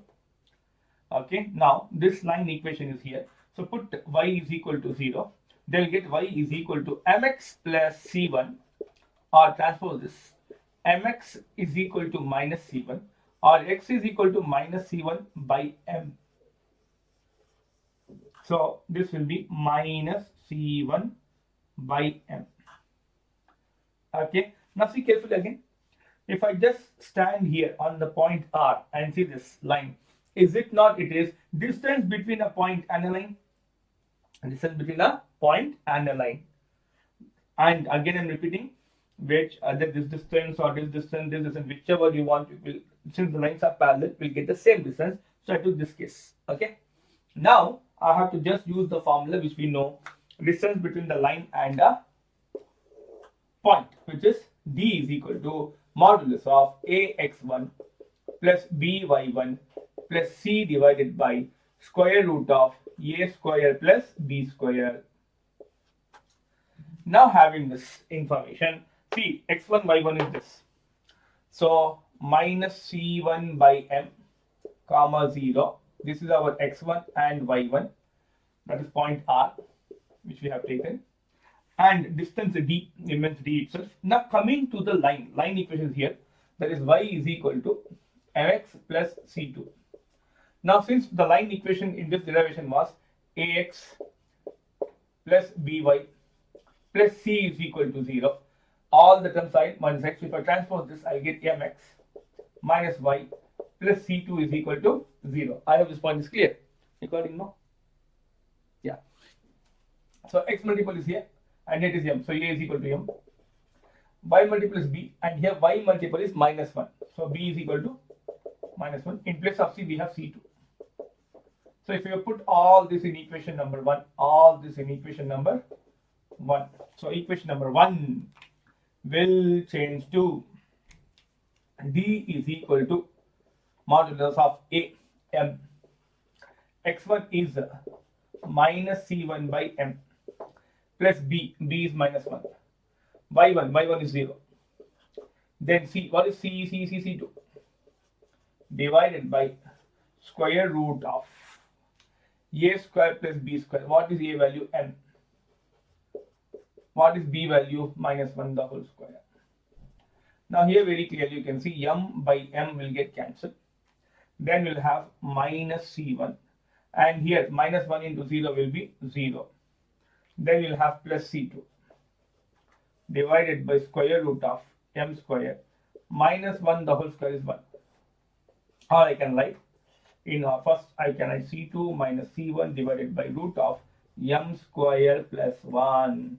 This will be the distance between two parallel lines. And one more thing, since modulus is there, even if you write first C1 with the minus sign, minus should not be forgotten, okay? Then also we are going to get same. Okay, fine. With this, all the concept done. We'll take one problem on this. Kindly make a note. Okay, dear students, we are with the last problem. And here the heading question is find the distance between parallel lines, and I have taken from NCERT text. See, there is no need for the formula which we got, we had in y-intercept form. Every time there is no need to convert to y-intercept form. So distance between, I'm going to give a new formula. Distance means in other form, distance between two parallel lines is given by D is equal to modulus of C2 minus C1 divided by square root of A square plus B square, where the line equation is given by this A1x plus B1y plus C1 equal to 0. Okay, here there is no need of subscript because for parallel line, no, x multiple and y multiple will be same, or the ratio will be same. Only the constant should be different. The constant should be surely different. Only then the lines are parallel. Okay, if they are same, it will be a coincident line. So now compare in place of A, B, C1. Here in place of A we have 15. In place of B we have 8. And here C1 is minus 34. Coming to this, okay, 15, 8, no problem. C2 is 31. So now let us substitute. D is equal to modulus of C2, 31 minus C1 minus 34 divided by square root of A and B. What is A value? 15 with a square plus B value 8 with a square. So now 31 as it is, minus plus 34 divided by root of 15 square is 225 plus 8 square is 64. Now what you are going to have? 34 plus 31 will be 65, and 225 plus 64 will be root of 289.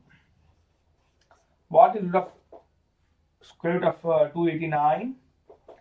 It is how much? Sorry, write it here.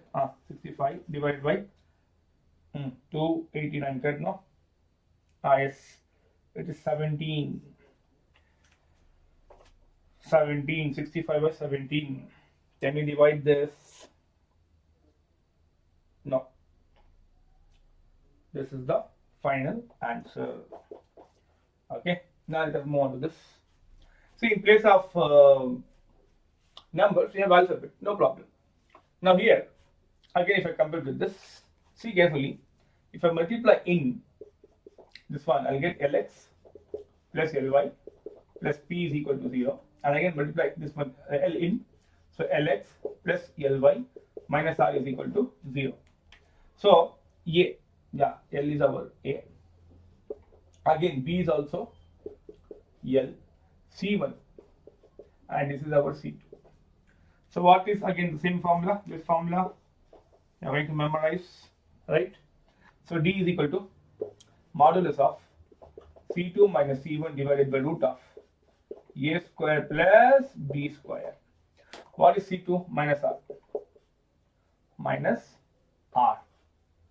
Then minus C1. What is C1? P.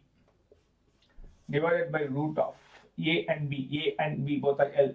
So L square plus L square mod. Can you see minus common here? So if I take minus common, R plus P divided by root of L square plus L square is 2 times of L square under the mod.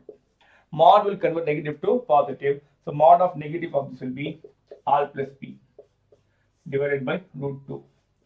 And root of L square will be mod L, and mod should be retained here. Sir, R and P is positive now. No, they are not positive. They are real number. The sign is plus, but whether they are positive or negative, we don't know. And this will be our distance. Okay. So make a note of this.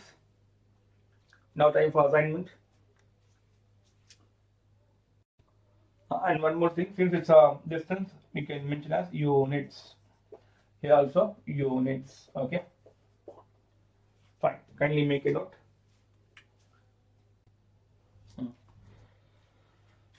Dear students, these are the assignments from 2024 annual board examination question paper, and number of questions are a bit more because 52 questions. I said no, that syllabus is same, but this was the year where total number of questions were 52. From 2025 onwards, it is 47. Okay. Make sure do the assignment. Work hard. Time is running. You are very close to the examination. Okay. All the very best. Study well. God bless you all. And do like, share, subscribe to our YouTube channel, Math Universe with Dr. Naseer Ahmed. Thank you.